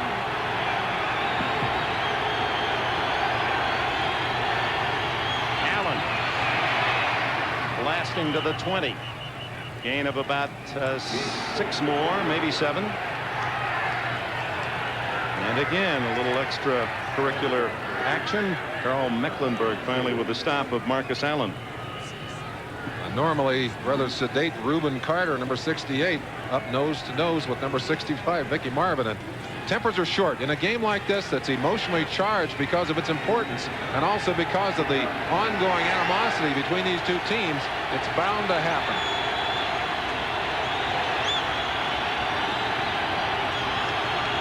Second and 3. Good protection. Open is Christensen. And it's first and goal for the Raiders at the 8-yard line. Busick, Foley, and Woodard with a tackle of Christensen, the tight end. Money receivers. In the crucial situations, you go to people you know can get open, to someone that you know will catch the football. He gets away on the line of scrimmage, does a good job of bumping right there on Mecklenburg, and Mark Wilson got him the football. Mecklenburg unable to cover him and then unable to bring him down.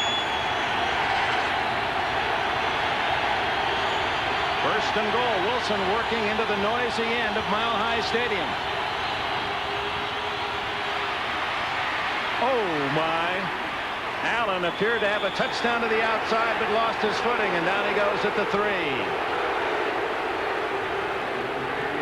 Collier sending a different set of troops onto the field. I'm sure glad that they dodged that opportunity for a touchdown by Marcus. He just tried to cut too tight. I'll tell you, they've done a great job of getting this field and keeping it in shape. They've had a horrible November, and yet this grass is still growing. They've kept it in good shape, but not able to support that hard cut by Marcus Allen. 14-0 Denver. The Raiders trying to get on the board. 8:40 left, third quarter. Wide open is Christensen for the touchdown. And that quiets this Denver crowd as Todd Christensen embraces his 6th touchdown reception of the season. Mark Wilson, as we mentioned earlier, had an earlier opportunity and threw an end zone interception to end a drive. Well, it ends more happily for the Raiders here. They're able to get Todd Christensen free again, and he pulls down his 6th touchdown of the year. Chris Barr with a try for point. Wilson to hold. He knuckled it through. 8:31 remaining in the third quarter, and the Raiders are right back in it in Denver. To you by Mazda Cars and Trucks. The more you look, the more you like Mazda value. By Stroh's and Stroh Light. Now you're talking good times, and Stroh's is spoken here. And by Hewlett-Packard, the people who turn your business computing problem into a business computing solution.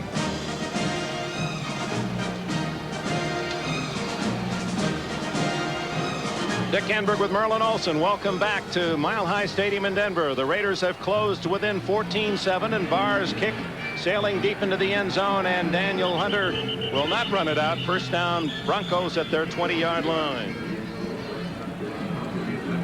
John Elway. They'll try to attack that Raider defense. Second best in the entire NFL in their percentage of passes completed. Only the Bears have allowed less than 48% their defense of their opponents' passes to be completed. The Raiders have allowed just a 49% completion against. So on the ground, Sewell. That doesn't fool the Raiders. No gain. Stacy Toran up from a safety spot, number 30.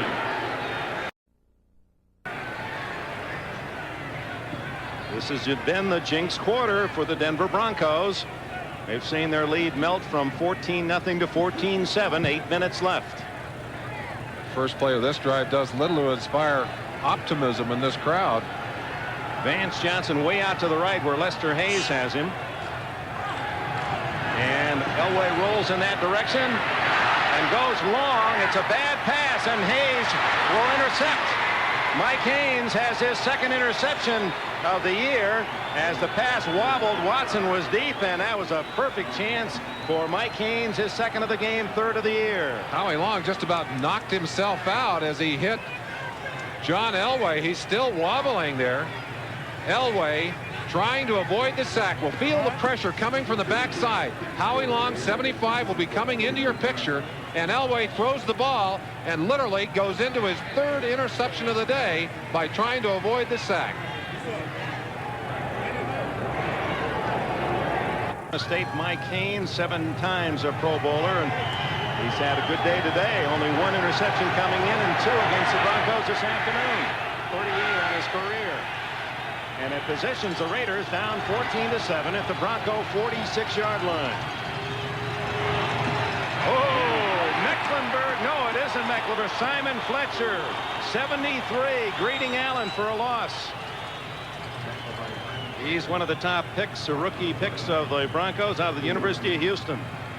Dan Reeves mentioned that he had played well last week. They put him in that 4-man alignment, and he said he played so well in his first exposure that we're going to give him a chance to play some more. Well, now you know why. Single parent. He's raising his 2-year-old daughter, Ashley. I said, what are you learning from her? He said, patience. I said, What are you teaching her? He said, I'm trying to teach her to get potty trained, like any parent with a 2-year-old. Puts everything in perspective. Wilson scrambling. Mecklenburg gets him from behind at the 39. 7 yards for Wilson. A fine play by Mark Wilson, who recognized there was no place to go. Mecklenburg talking about his unique opportunity. The fact that he gets to move around in that defense and literally has the kind of freedom. And, well, we've seen that with other players and other teams. We used to watch the Stork, Teddy Hendricks, do that for this Raider team. And, of course, he played just the linebacking positions. Mecklenburg will also play all the down line positions. Broncos answer to Joe Palooka. This has been the trouble spot for Mark Wilson, where Elway's 2 touchdown drives have involved making the 3rd down conversion. And a scramble again. He's got the 1st down and a flag with it. It appeared they got the face mask. They're going for the head. These officials, I'm sure, conscious of the explosive potential of this rivalry. They're not going to tolerate a lot of messing around on the field. Randy Robbins, 2nd-year man from Arizona. Face mask, 15 yards, number 48, touchdown. And that's the big penalty, tackling with the mask. Touching the mask, grabbing the mask, a 5-yard penalty. When you use it and jerk the man down with it, as they do right there, he's got the head, yanking it down. Watch him with he makes contact with the right hand. Look at the left hand. He jerks that head around. Partially screened by Dennis Smith. 15 yards. 1st down at the 20 for the Raiders. They trail 14-7. 5:41 left. 3rd quarter. Allen straight ahead to the 15-yard line. 5 more for Allen. Remember when he complained about not getting the ball enough a couple of years ago, and Al Davis says, you want to run more? He said, yes, I want to run more. Al said, why don't you take a couple of laps? Well, he's getting his chance this year. Coming into this year, the highest number of carries he had ever in a ball game was 26 for the Raiders. This year he's had a 31-carry game, a 30-carry game, and a 29-carry game. And loves it. And loves it, and is enjoying it. And the great backs love to have those opportunities. They seem to get stronger as the game goes on. That's the way Marcus is playing here today. 2nd and 5. Wide open. Oh, it deflected. Hester was open at the 3. And the man in front was Dennis Smith. He just caught a piece of it. You'll see this ball deflect right out of the grasp of Hester. Fingertips. Just the barest amount of deflection on that ball, but it's enough. There's no way. If he doesn't get a finger on this ball, it's a sure catch. Just touches it, and the ball goes right to the helmet of Hester and bounces away.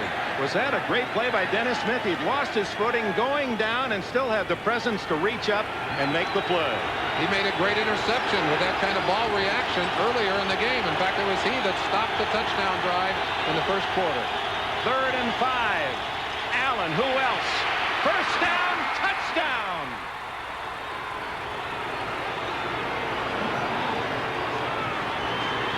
Just gliding so smoothly into the end zone. And it's 14-13. And talk about a touchdown maker. The game breakers, no question about it. On a play where the Broncos were thinking pass, Marcus Allen is running. 15 yards and a chance to tie as they'll tee it up for Chris Barr.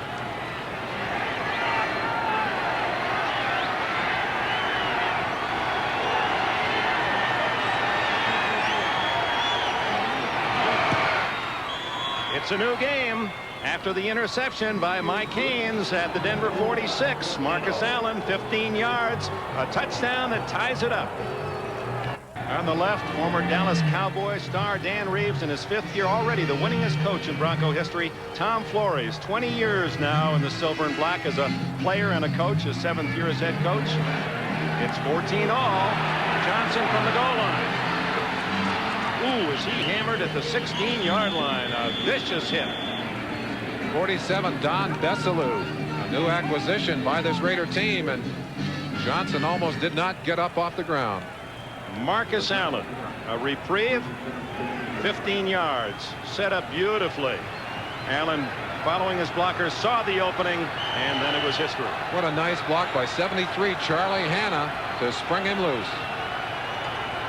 Now, the game breakers. Elway, who had the lead in the first half. Allen has almost equaled Elway's game total with a brilliant third quarter, and the game even at 14. Elway starts from the Denver 15. Comes out throwing and overthrows Steve Watson on the near sidelines.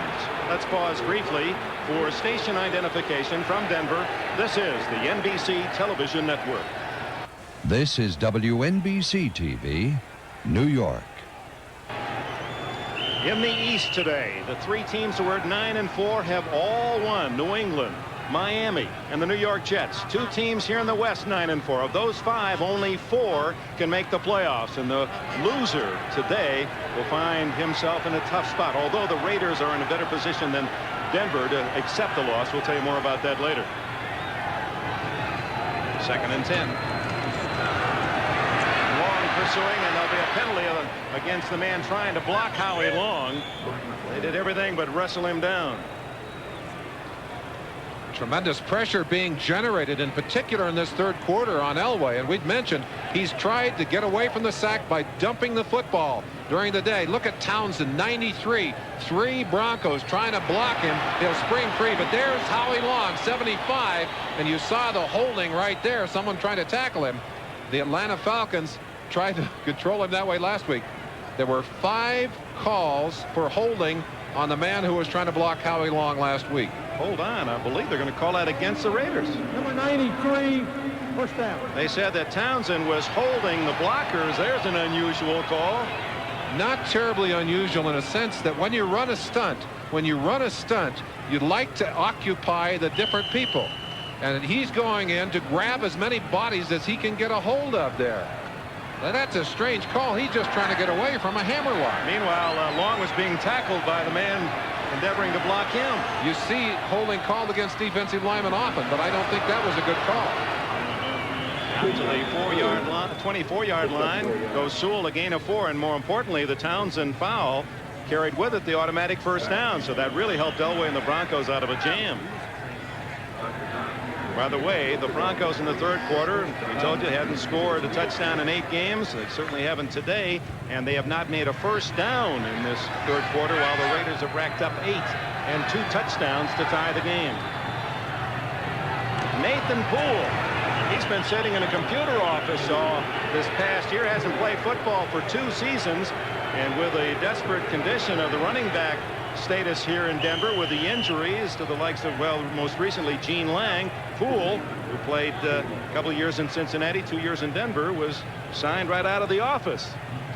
Said, I'm no Walter Payton, believe me, I'll try to make the adjustment. An inspiration, I'm sure, to everyone who feels that they can put on a uniform and partake of the activity on the field. Broncos hungry for just a first down. Elway needs 4. And he'll get it with that throw to Steve Watson. And look at Lester Hayes. That's not the new funky chicken. He thought he was being pushed.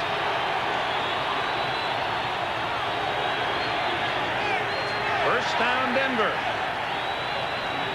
Right at the end of the play, Watson, who'd done a great job of reaching down to pick that one up off the ground. And there's Lester saying, hey, he's pushing me. One of the things that the Broncos did on that play was move their wide receivers in close to the line, in closer to the center of the line, to give them more room to work on the outside. 2 minutes and 33 seconds left in the third quarter here in Denver. It's tied at 14. Sammy Winder cut down at the 35-yard line, and the Raiders have done a good job in defensing the running of Winder.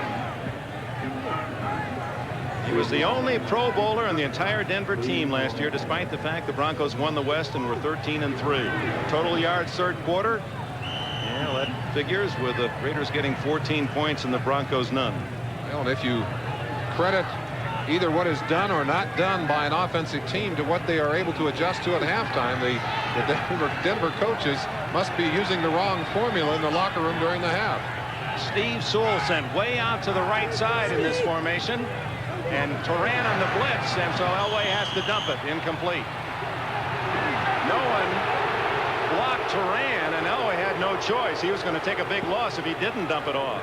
Simply overloaded. There was no one to pick Elway up, and Elway knew he had to get rid of the ball. He was complaining because he felt the hit was late. Well, one of the sons in the wide receiver corps for Denver comes in, Sampson. They have two, Johnsons and Watson. I don't think there's another defensive scheme in football that puts more pressure on a quarterback than the Raiders defense. That is an incredibly good percentage on third down. 7 out of 10 for Denver. Third and 6. Fake to Johnson. Elway's going to run it. Howie Long chases him out of bounds, shy of the first down, and a flag goes down. Elway trying to stop, and the officials rule that he got some assistance from a Raider. That's like a hornet's nest over there. Elway just trying to get out of bounds, and you may see another flag thrown in the air over there. Some of the Broncos over to bring Elway out, give him a little escort. I think Elway decided early on that play he was simply going to run. Here's the play. What they're saying is that Rod Martin is taking him down out of bounds. Well, he hit him out of bounds, and Elway obviously was carrying himself out of bounds, but it seems like a bit of a puny effort to throw a 15-yard flag on it. Like most accidents, it takes more than one element. In this case, the slippery canvas over there on the Raider sidelines. Had that been a normal situation, Elway would have stopped, probably wouldn't have fallen so dramatically, and there would not have been a flag. But it looked worse than Martin's. In fact, you could almost make a case for Martin trying to catch Elway. And of course, that would have brought up a critical fourth down. Elway escaping twice in this drive because of penalties against the Raider defense. And one has to believe that these officials are so concerned about this game getting away from them that they're calling it awfully carefully. See that bulge on the knee of Elway. Protection that he needs. First down. Look out. James Wright. And the former TCU star. Close to a first down at the 39. Brad Van Pelt was pressuring Elway. You see Elway limping. That's that bad left leg. He wears the big brace to protect it, but he has taken a lot of shots today. Many times as he's gotten the football away, he has found himself flat on his back looking up the sky. If I was a head coach, leading the NFL as a quarterback in rushing is not a good statistic, but sometimes it's a matter of conditions, and Elway continues to run the football. As they measure for the first down, the one thing that you have to know about Elway is that he wants to be the impact player on that offense, and he has really been the key, both with his running and with his throwing.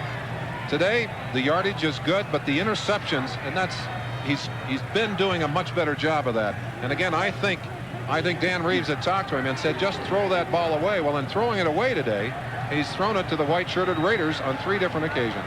He's just a few yards away from setting a new Denver Bronco all-time yardage mark. He's already this season set new marks here in Denver for most passes, most completions. He'll move ahead of Tripucka and Morton with about 30 more yards this afternoon. Just short of the first down at the 38 of the Raiders. That's a down to play with 2nd and inches. 1 minute 17 seconds left in the third. Dick, is it just me, or is it that the Raiders don't look quite as intimidating in those white uniforms as they do in those big black jerseys? Something about that black.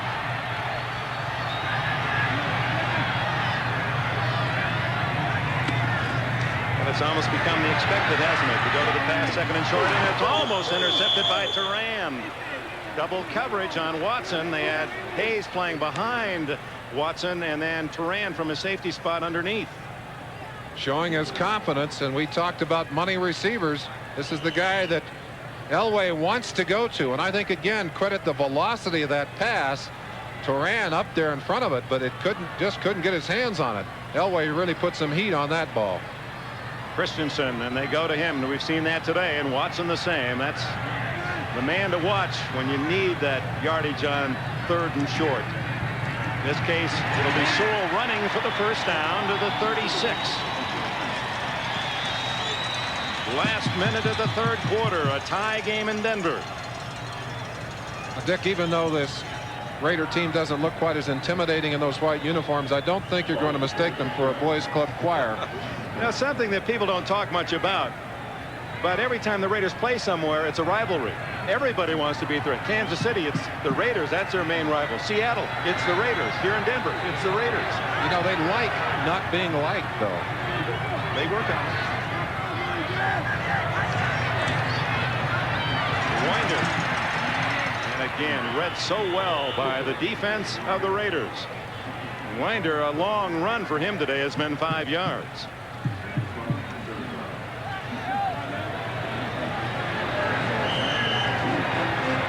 Broncos failed to score again in the 3rd quarter, and after 3, it's tied at 14. We'll be back after these messages from your local station. As you can see in the background, a light mist that will soon be snow falling here in Denver as we open the 4th quarter. A big 3rd period for the Raiders. 2 touchdowns to tie it at 14, but it's the Broncos now driving into field goal range at the 35, 2nd and 8. Good protection for Elway, and now it breaks down, and he is down in the grasp of Sean Jones, 99, who has replaced Lyle Alzado. That's the first sack of the entire game on either side. Jones has 5 in the 3 games since he replaced Alzado. From the end zone, you'll see Jones coming from the left-hand side. It looks like he gets down on the ground and actually crawls in there. There he is. Now watch him. He's just got Elway's ankle and gets back inside and jerks the legs out from underneath him. Long arms. I'll tell you, he is going to be a player. He's 6'7" and 265. That would take the Broncos out of field goal range. 3rd and 16. Elway needs some big yardage. Down the middle to Watson. Lester Hayes, no flag.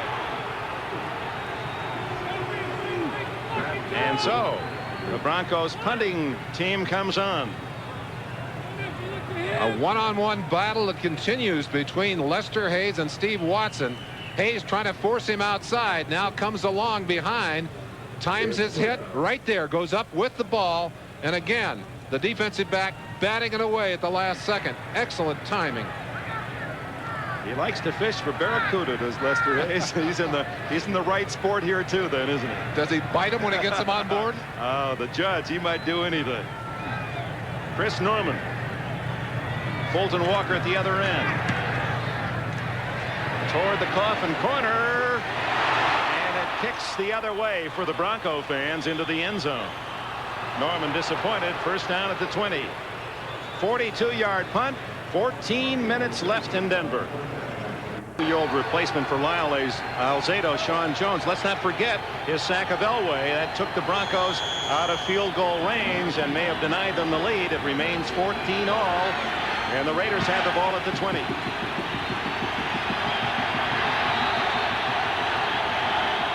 The crowd trying to help the Denver defense.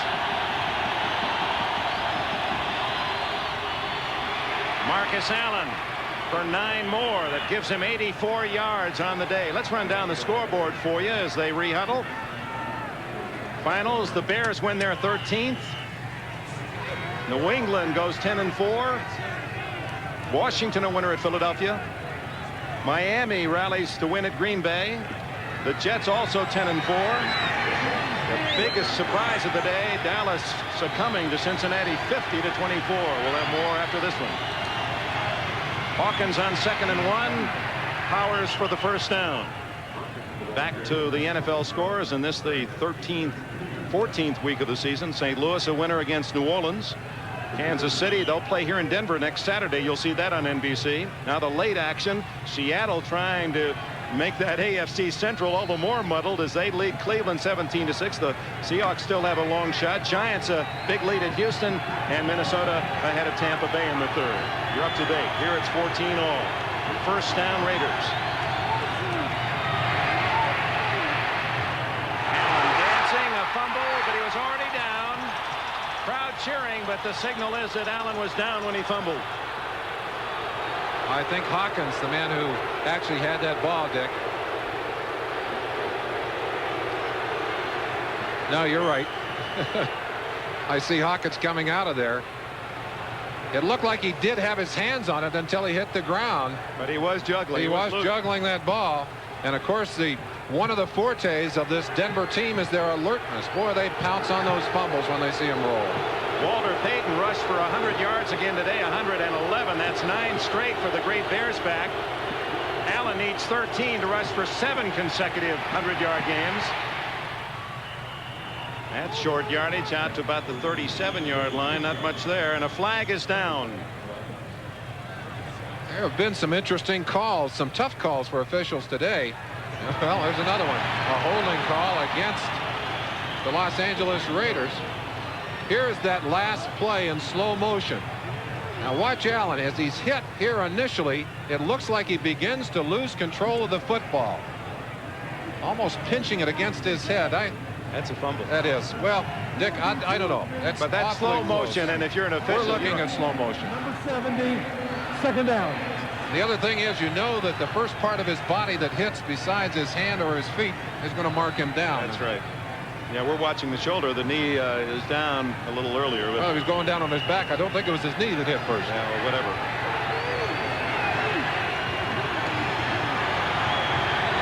I think we're all guilty of doing too much officiating with that instant replay. Williams right, Hester left. The crowd is in it. And so is Marcus Allen, spinning out to the 35-yard line. That won't be enough for the first down after that 10-yard penalty, but a sizable gain that'll carry him close to 100 yards for the day. Mike Harden is back in the lineup, made the tackle. It's getting colder, and the Raiders from Southern California using the heater. Well, and you know that this has to hurt the Raiders more than it does Denver. They work out. They practice every day in this cold, and they at least can handle it better psychologically, if not physically. 3rd and 8. Wilson uses the rollout. Flag down, intercepted by Denver's Dennis Smith. Will it count? A flag is down. Dennis Smith with the ball. If it's a holding penalty, and it is, that ball will go over, and Dennis Smith has his 2nd interception of the day. He had 4 balls in his hand, 4 opportunities to intercept the ball in the first game between these two teams, and dropped all 4. Well, he hasn't dropped them today, and those 2 interceptions, along with a fingertip knockaway, have been crucial to the Denver defense's success. First down. Good coverage against Todd Christensen, and Dennis Smith has given the Broncos the ball at the 44-yard line. Of Minolta. Thanks to his 2nd interception, the only interceptions of the season for Dennis Smith, the Broncos stop the Raiders, and it's Elway from his own 44. He's in big trouble, and they'll whistle that one dead in the grasp at the 26-yard line. A big loss of Stacy Turan on a safety blitz. Elway trying to reverse roll out of this, feels the pressure, and I think would have been successful had he tried this against the defensive lineman, but Turan able to adjust very quickly, and I think Stacy Turan got away with a little face masking there. 18-yard loss back to the 26-yard line for the Broncos. 11 minutes left in the 4th quarter. 14 all. We told you earlier, these two teams in the last 2 years have played nothing but dramatic finishes. Every game has been 3 points or less. Earlier it was overtime. Raiders winning in Los Angeles 31-28. It's the 2nd sack of the game, credited to Turan. Elway stepping up, and almost intercepted. That would have been the 3rd for Mike Haynes. Meanwhile, other action in the NFL. Let's go to so Seattle trying to keep its hopes for a wild card alive, and to drop Cleveland back into a tie with Cincinnati, and then Pittsburgh plays at San Diego tonight. That could be a 3-way tie for first in the Central before tomorrow morning. Elway underneath to Vance Johnson, short yardage to the 35, and the Broncos will have to punt. Elway had done a great job of converting on third downs, but I'm afraid that one was a little too large to overcome. Dan Reeves not only has a stocking cap, but he's got those long underwear on to try and keep him warm. And ooh, it is getting bitterly cold here, and with that rain falling, it's finally looking like it's turning to a snow. You're the Rocky Mountain expert. I'm going to deal it to you on all the weather reports. But something is coming down. It is snow. Norman, good kick. Fulton Walker at his 18. 25. And Walker just across the 30-yard line. And with it, a timeout in Denver. 9 minutes 37 seconds left in a 14 all-time. Team in Denver, although Denver in the past 4 weeks has done nothing but win the close games. They've come from behind in a number of them. Raiders with the ball. Focus will be on Marcus Allen. There he is with the football. And he draws a crowd as he gains a couple. He'll be right at the 100-yard mark, depending on whether that's a 3-yard gain. It'd be 100. Dick, let me tell you about the two people that you've got to feel that responsibility is on. There are game breakers, Marcus Allen and on John Elway. And right now, I think those two men really will determine what happens in the final moments of this ball game. Allen gets only a yard on that carry to 98. Going for his 7th consecutive 100-yard rushing game. He's in motion on this play. 2nd and 9, wide open Hester, and he's got it a first down at the 47 in front of Steve Wilson. 14 yards on the play. Both of these teams have young wide receivers that they're very proud of. Jesse Hester, the Raiders wanted him badly because they want that deep speed. They want that vertical game. Yeah, the Broncos have played well in the 4th, but so have the Raiders. That's been their best period. Don't forget, the Raiders have beaten the Jets and New England. So when you look at that 9-4, 10-4 tie with 5 teams all shooting for 10-4, the Raiders have an advantage there even should they lose today. Out to the 50 goes Allen, and with that he is over the 100-yard mark today again. Marcus Allen, 15 of those yards for a touchdown that tied the game in the 3rd quarter. Peyton has 9 consecutive games over 100 yards. He rushed for 111 today against Indianapolis. Peyton didn't make it today, though, so their streak is. We got a report he rushed for 111, so we'll try to confirm that. Look out. Complete to Allen, right at the yardsticks. They're going to allow progress to the 43-yard line at Denver. About 7 yards, and might be close enough for a measurement. Dennis Smith made the hit. I believe they're going to have to measure. Dick, let's finish out the little scenario on the playoffs. We talked about the fact that if you play out all the possibilities on the tiebreakers, if the Raiders were to lose today and win their final 2 games, they would be in the playoffs. However, Denver, on the other hand, if they lose today, they have to count on one of the 2 teams, or at least one of the teams in the AFC East crumbling and losing their remaining 2 games, because in the tiebreakers they do not fare well. So the head-to-head, that's where the Raiders have the advantage. A loss to Denver would be much more destructive than to the Raiders. The Raiders, indeed, if they win their last 2 games, are in the playoffs. They know that.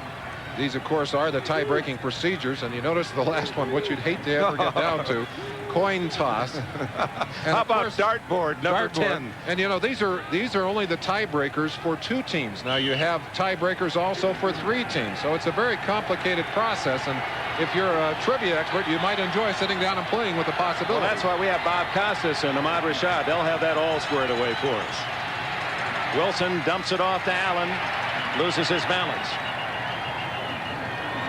Just to straighten out the business with Walter Payton, because we don't want to alienate anyone, especially in Chicago. Walter Payton rushed for 111 yards today, so that is 9 consecutive games for Payton. The Raiders, as it is with most teams that have great backs, when they rush over 100 yards, their winning percentage is very high. I mentioned earlier Marcus Allen as a candidate for MVP in my heart. The other guy that I like is Walter Payton. For the decade. For the decade, absolutely. Second down and long. Flag down. Allen finally hit by Foley at the Denver 39. Appeared to me that Andre Townsend, 61, jumped offside. Townsend was offside. He got back once and then tried to guess with the count and came across the second time. There they started to motion it off against the wrong team. Well, do you take the 8-yard gain or the 5 yards and save the down? I think you save the down. Offside, number 61. Repeat the down. Two Townsends in the defensive lines, Andre and Townsend, of course, Bronco, and Greg Townsend on the other side for the Raiders. And I asked if the two were related, and Andre said, well, he said, we played against each other in college, and I asked him if we had relatives, and we tried to find them, but couldn't find a common bond. They look quite a bit alike physically. Both have great speed, and both are coming along within the defensive lines of their two teams. Greg Townsend in his third year from TCU, the Raider, and 61 Andre Townsend from University of Mississippi in his second season. 2nd and 8. Look at Allen. 30, 20, and out of bounds at the 17-yard line. Marcus Allen with his longest run of the afternoon. And he's not going to relinquish the top spot in the NFL rushing derby easily, even though Gerald Riggs had 197 today. Look at how quickly he gets outside with that burst of speed right there, finding the opening hole. Ken Woodard, 52, unable to contain on him, and Marcus gets everything he can before they finally bump him out of bounds. 125 today, and that pushes him over 1,500 yards for the year. At this moment, he is 23 yards behind Gerald Riggs for the #1 spot in the league. Frank Hawkins. And a lot of orange company. 5 minutes and 45 seconds remaining. The clock is running. A tie game at 14. The Raiders are in field goal range. And Chris Barr, he's as cool as the weather. Is that veteran? He has not had, by his own standards, a great year. But he's a veteran kicker. He's not the kind to be rattled by a pressure kick. And doesn't eat away at him when he does not do well. Well, I don't know. At least he hides it better. He hides it pretty well. You can believe he's got some adrenaline pumping right now. 2nd down, 7.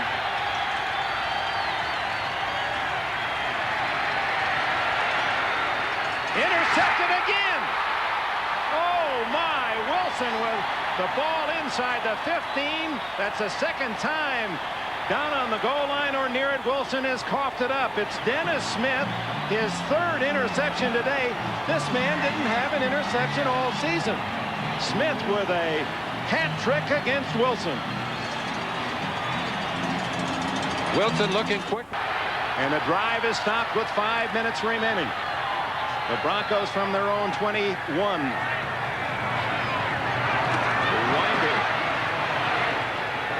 He has had to pay for every yard he has rushed this afternoon. You can see the frustration burning in the eyes of Mark Wilson. He's still angry at himself. 5 turnovers on the day, and all but one of those interceptions that he has thrown. The other one a fumble where he came out apparently too soon from the quarterback. Night has fallen in this mile-high metropolis, and snow is falling. 14 all. 4 minutes 30 seconds left. The winner gets first place in the West in 10 and 4. Elway away from Howie Long.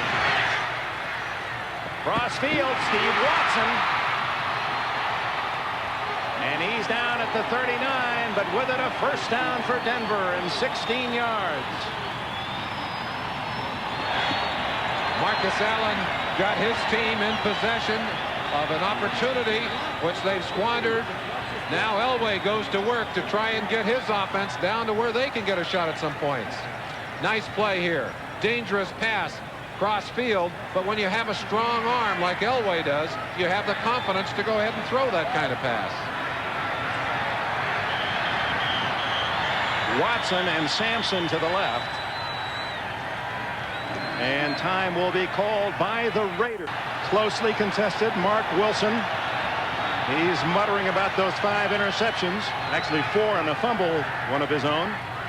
First down, Elway at his own 40-yard line. Again, the roll away from pressure. Watson can't hang on. Closely covered by Mike Haynes. At the end of the first half, that foot had a chance to give the Broncos a 17-0 lead. A 35-yard attempt. Rich Carlos keeping that barefoot warm in the snow of Denver. Missed from 35 to the left, and it remained 14-0, and the Raiders immediately 2 touchdowns third quarter to tie it up. Holder and kicker.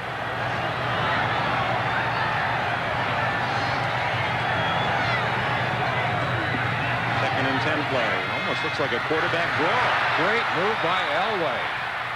Dragged down by Sammy Seal, who played his college ball in this part of the country. Seal has been converted from wide receiver to defensive back.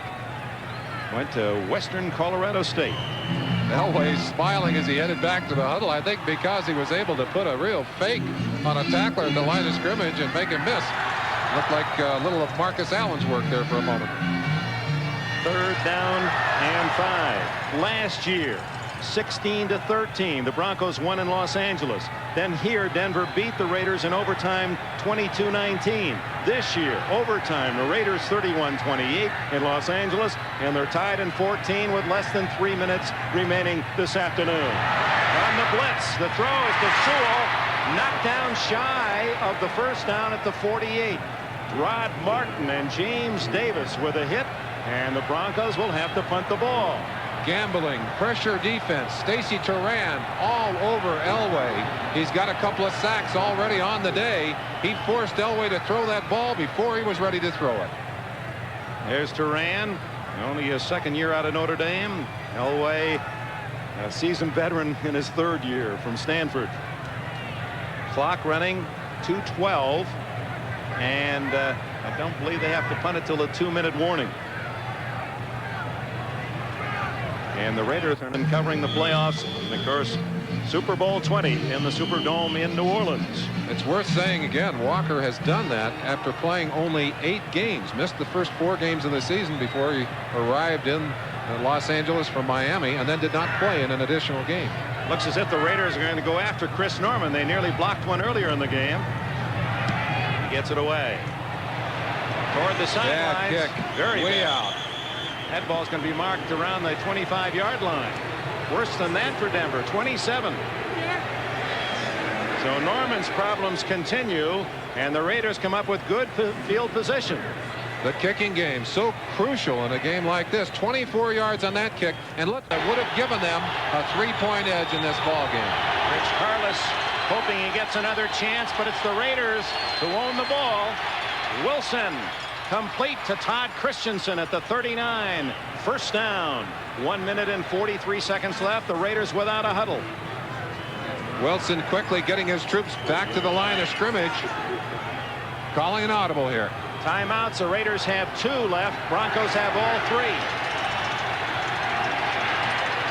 Frank Hawkins, a rare target for a pass, and he's out to the 45. A gain of 5+. And Wilson will spend a timeout. 1 minute and 25 seconds left. And 1 timeout remaining for the Los Angeles Raiders. They have the ball in this 14 alters. Down to the last minute and a half. Second down and 5. Raiders with the ball at their own 45. Marcus Allen hit by Ken Woodard. What a defensive play by Woodard, the 4-year man out of Tuskegee Institute. Third and 5. Ken Woodard, the leading tackler, certainly made his presence felt on that play.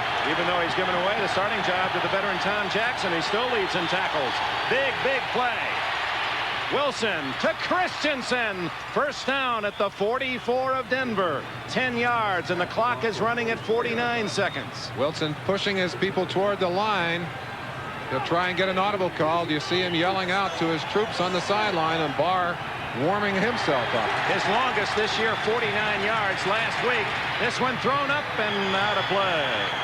As Rulon Jones with the pressure on Wilson. Clock stops. 34 seconds left.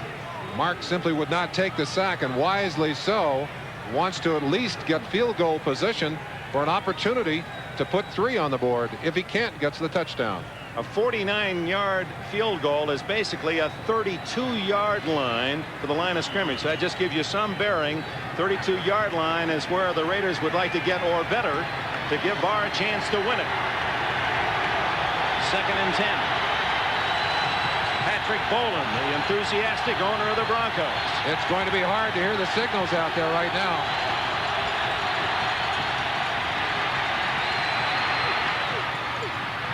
Doki Williams covered by Lewis Wright, and Mark Wilson covered by Rulon Jones. 2nd time in a row that Rulon Jones able to get around Big Davis.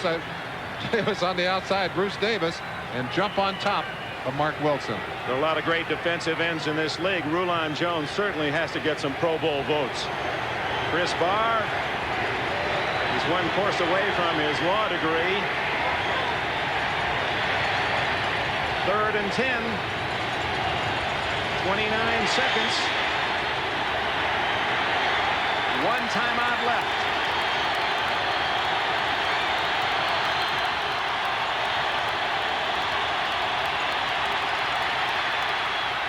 Christensen through his hands.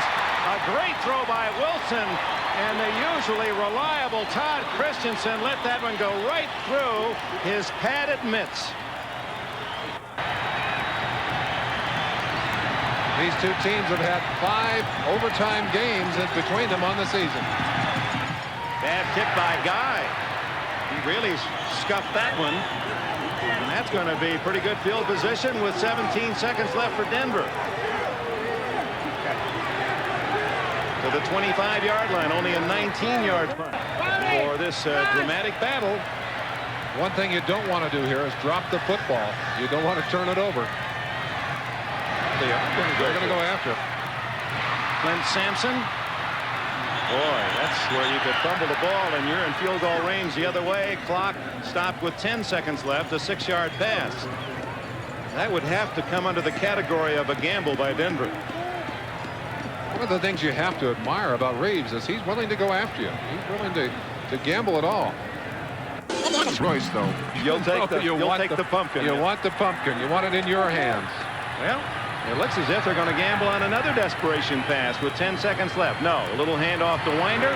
35, 40, 45, 47.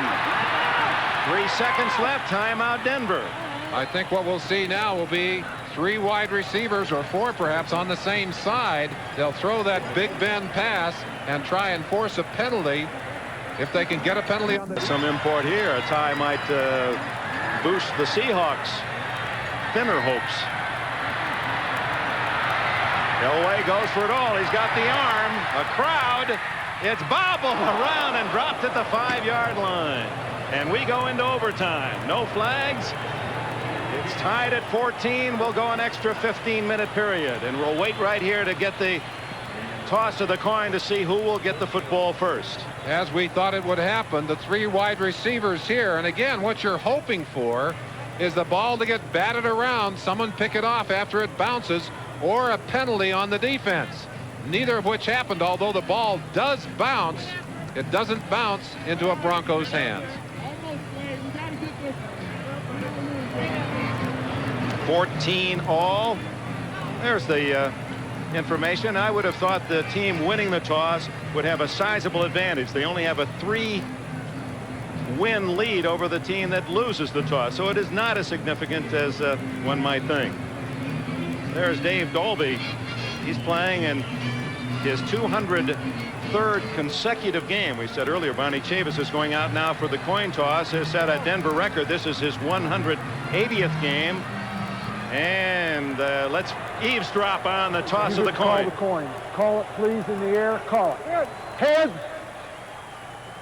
It is a tail.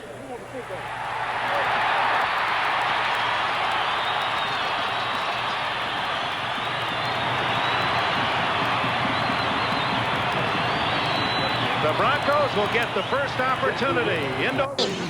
3-minute intermission. Meanwhile, up in Seattle, the score, the Seahawks 31, Cleveland 13. That's with just less than 3 minutes left. So apparently Seattle will go 8-6, and the Browns will drop back to 7-7. You see Denver and Dan Reeves Fourth overtime this year for Reeves. He's going to get old in a hurry, this young man. One of those overtime wins came over the San Diego Chargers, a game in which Dennis Smith, who's had such a big day today, blocked 2 consecutive field goals, and one of those picked up by Louis Wright, carried all the way back for a touchdown. That was with Bob Thomas trying to hit a field goal that would have won it for the Chargers in overtime.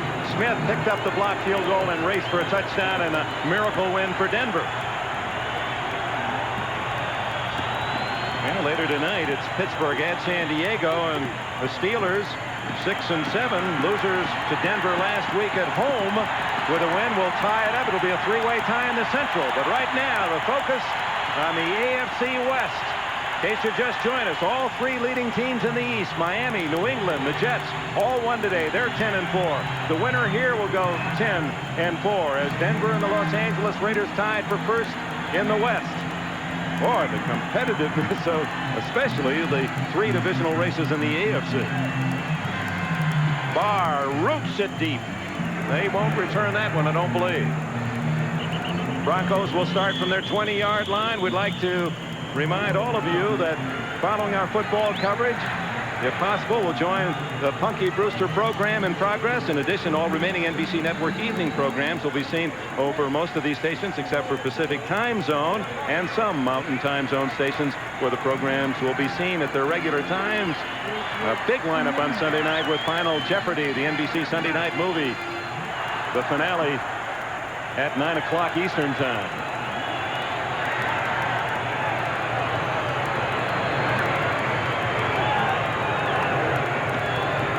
Winder caught in his own backfield right into the arms of Bill Pickel. The 3-year man from Rutgers right there to grab Lang for a couple of yards, not Lang, but Winder for a 2-yard loss. The late games being played, Seattle in the final minutes apparently to beat Cleveland. The Giants apparently will win at Houston, and they benefit from the Dallas loss today, in Minnesota 19-7 over Tampa Bay in the 4th. Giants would move into a tie with Dallas 9-5 atop the East with that victory at Houston.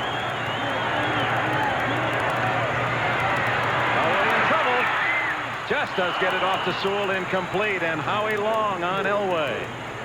Now we have a moment. 3rd down and long. The other finals today, the Bears were clinched a long time ago. That Central Division NFC. New England a winner. Washington still in the race, 17-12. Miami from behind to win at Green Bay. The Jets 27-7 at Buffalo.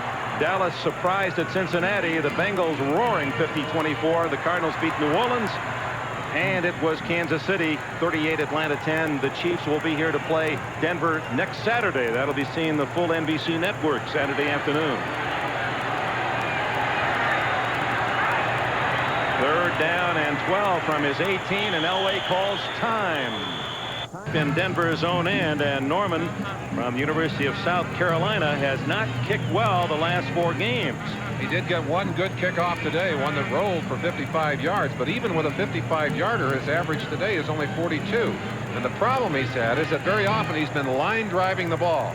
Now he's kicking to Fulton Walker, or if they can't get big yardage here, he will be kicking to Fulton Walker. And you better believe there are some interesting thoughts going through his head right now.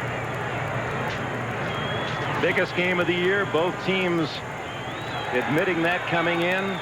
Yesterday, even in a loose practice, even the fun was intense for the Broncos. And the Raiders this morning, nobody slept in. They were all there early, bright and early, and bushy-tailed. Shotgun, 3rd and 12. Stunt. Elway spinning out. Gunning, complete. Oh, Johnson drops the ball. That would have been a 1st down at the 35. The rookie Vance Johnson unable to hold on. And just as Todd Christensen had dropped a crucial pass earlier, Vance Johnson, the young rookie who has come on so strong for these Broncos, drops enough yardage for the 1st down. Elway gunning the football to him, has it in his arms, but he couldn't handle it. Buried it right in his chest. So here's Norman to punt. He'll kick it from around his own 8-yard line with Fulton Walker dangerous to return at the Raider 41.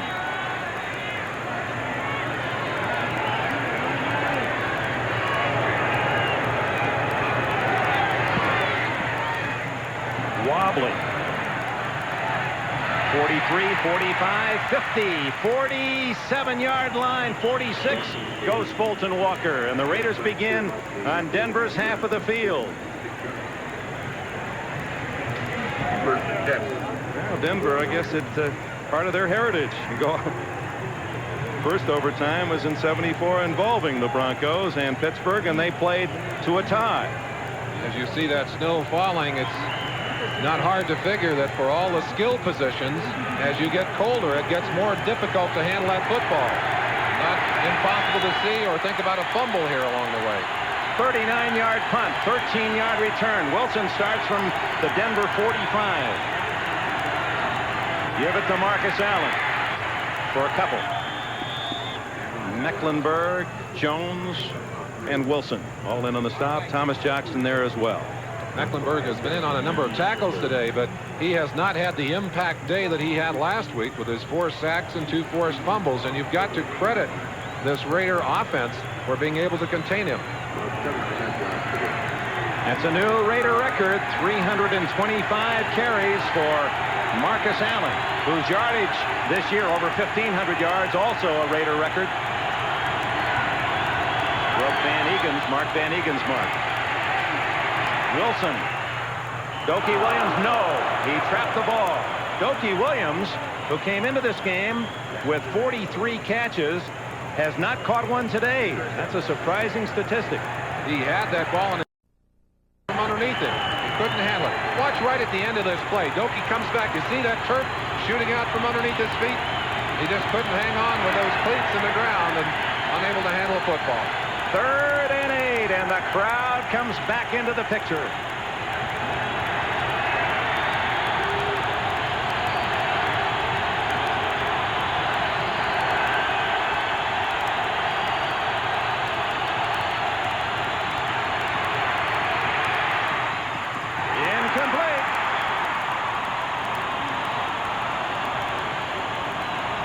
It's never a good sign when a back comes up and says something to the quarterback as they break the huddle. And you saw Allen and Wilson conversing. There was some confusion. I think he wanted Marcus Allen in that pattern, but Allen was forced to pick up a blitzing linebacker. And that made it difficult for Mark Wilson, who went downfield. Here they come out of the huddle. Wilson setting his line, and then Marcus. I think just asking him the snap count. You saw the quick bark. I think he just told him what the snap count was. So despite good field position on the punt return, Guy has to punt it away. And it looks as if it's a good kick. It's a dandy. It'll be inside the 10. No. Well, not as good as it appeared from this angle. 12-yard line. Well, 2 weeks to go. So, what was it today? The 20th? Drama continues. First the business here in the snow of overtime in Denver, and it's snowing harder. Elway, pressure, dumps it to Winder. Is that a completed pass? Yes! Oh, my. And fortunately, Winder kicked it out of bounds. That was a live ball. Now they're going to question whether he had contained. The other official on the sideline asking him if he had possession of that football. Now they're saying no. That's exactly what we talked about with the cold weather. The hands getting cold out there. It's getting harder to contain that football. Oh, Elway rolling will throw to Winder. And does Winder have possession? 1 step, 2 step, but he did not have control of the ball. Ball kicked out of bounds by the Raider defender. That's a good call. A correction made by the officials. Incomplete pass. Producer Larry Cirillo and Director Teddy Nathanson on top of that one. They picked it up for us. They're the artists of this company. At the 12, 2nd and 10.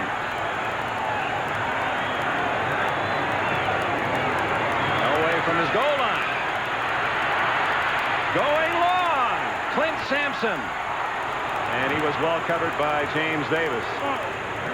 James Davis, for those of you who weren't here, on a play very similar to that, called for a penalty earlier in the game that set up one of the big drives for the Denver Broncos. He was not about to touch that receiver on that play, and even though Sampson fell down, he did it of his own accord. Suppose there's any nepotism with the Raiders? Al Davis, there's 3 Davises, Mike Davis, Bruce Davis, James Davis, Clarence Davis of years past. Denver still pinned in deep. 12 minutes, 42 seconds left in overtime.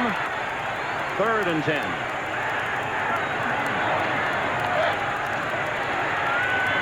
Good protection this time. The pass overthrown. Vance Johnson along the near sidelines. Feeling the heat. We welcome those of you who have been watching the game from the Kingdom in Seattle, where the Seahawks have defeated the Cleveland Browns. This is Dick Enberg with Merlin Olsen at Mile High Stadium in Denver, Colorado. Starting in the second half, we've had light snow. It's snowing harder now than at any time. It is not affecting play, however.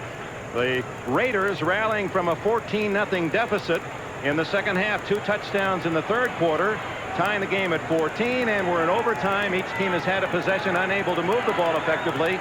But now the Broncos, Chris Norman will have to kick from around his own goal line, and Fulton Walker waiting at midfield. The Raiders should get good field position out of it. It's a short kick to the 46.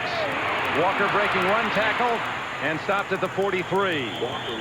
That's only about a first down out of field goal range. 34-yard kick by Norman.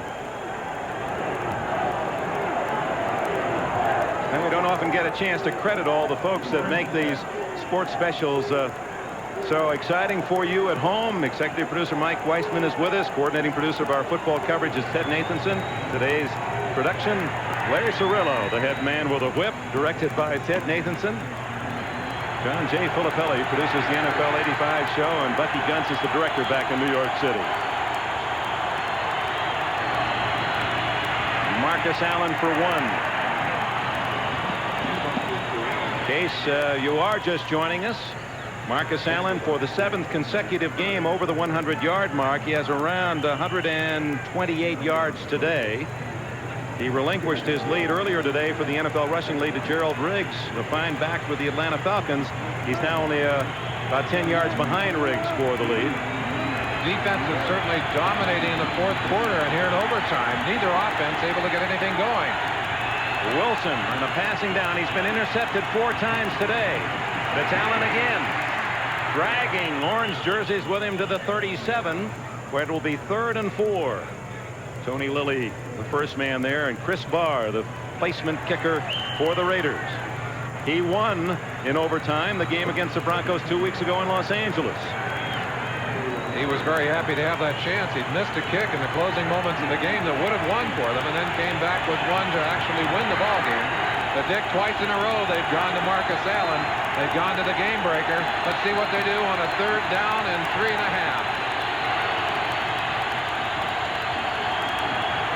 Allen again.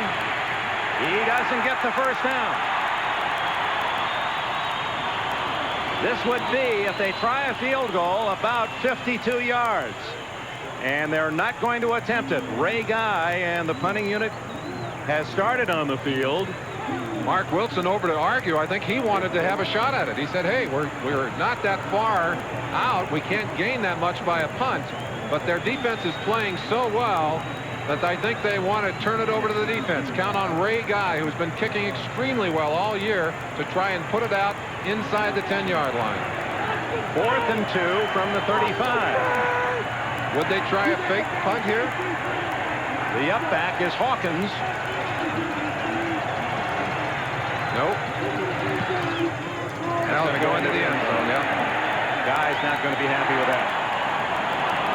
So for the Broncos, who have started. And I think that's what Mark Wilson was trying to say to Tom Flores on the sideline.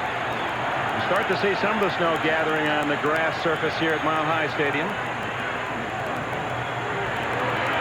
Play is dropped for a loss, and he fumbles, and the Raiders have recovered.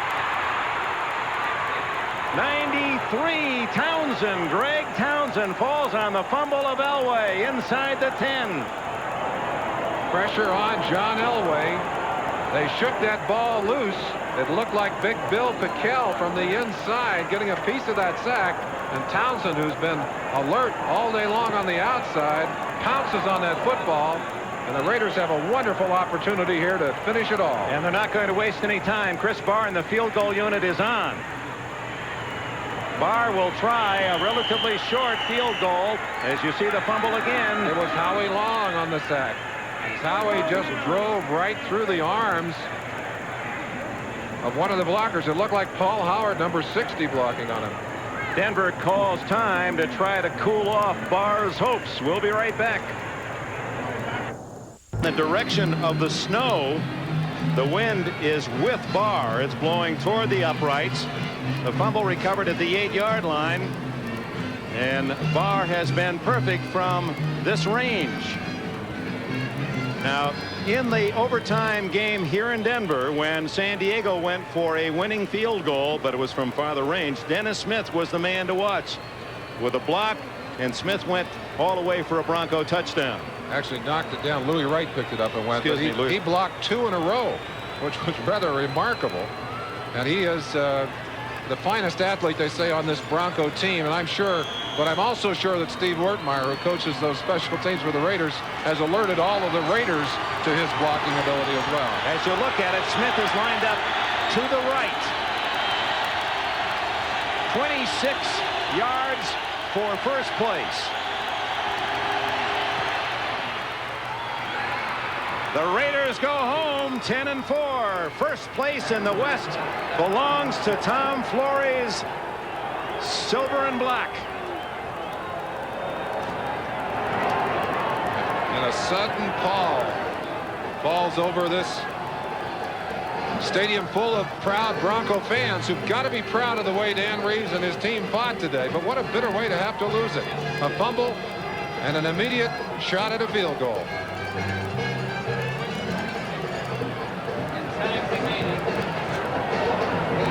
Tom Flores. They polled 200 NFL players a year ago, and one of the questions, what team would you like to play for? And the team that was most often named, the Los Angeles Raiders. Tom Flores' team, they've been in the playoffs 14 of the last 18 years. They've won 3 Super Bowls in the last 9 years, and this field goal by Barr kindles hopes that they will have another big season at the close of this 85 year. Don't go away. We'll try to meet some of the stars of this game. NFL 85 will be back with all the scores. We'll try to get an interview for you after these messages from your local station.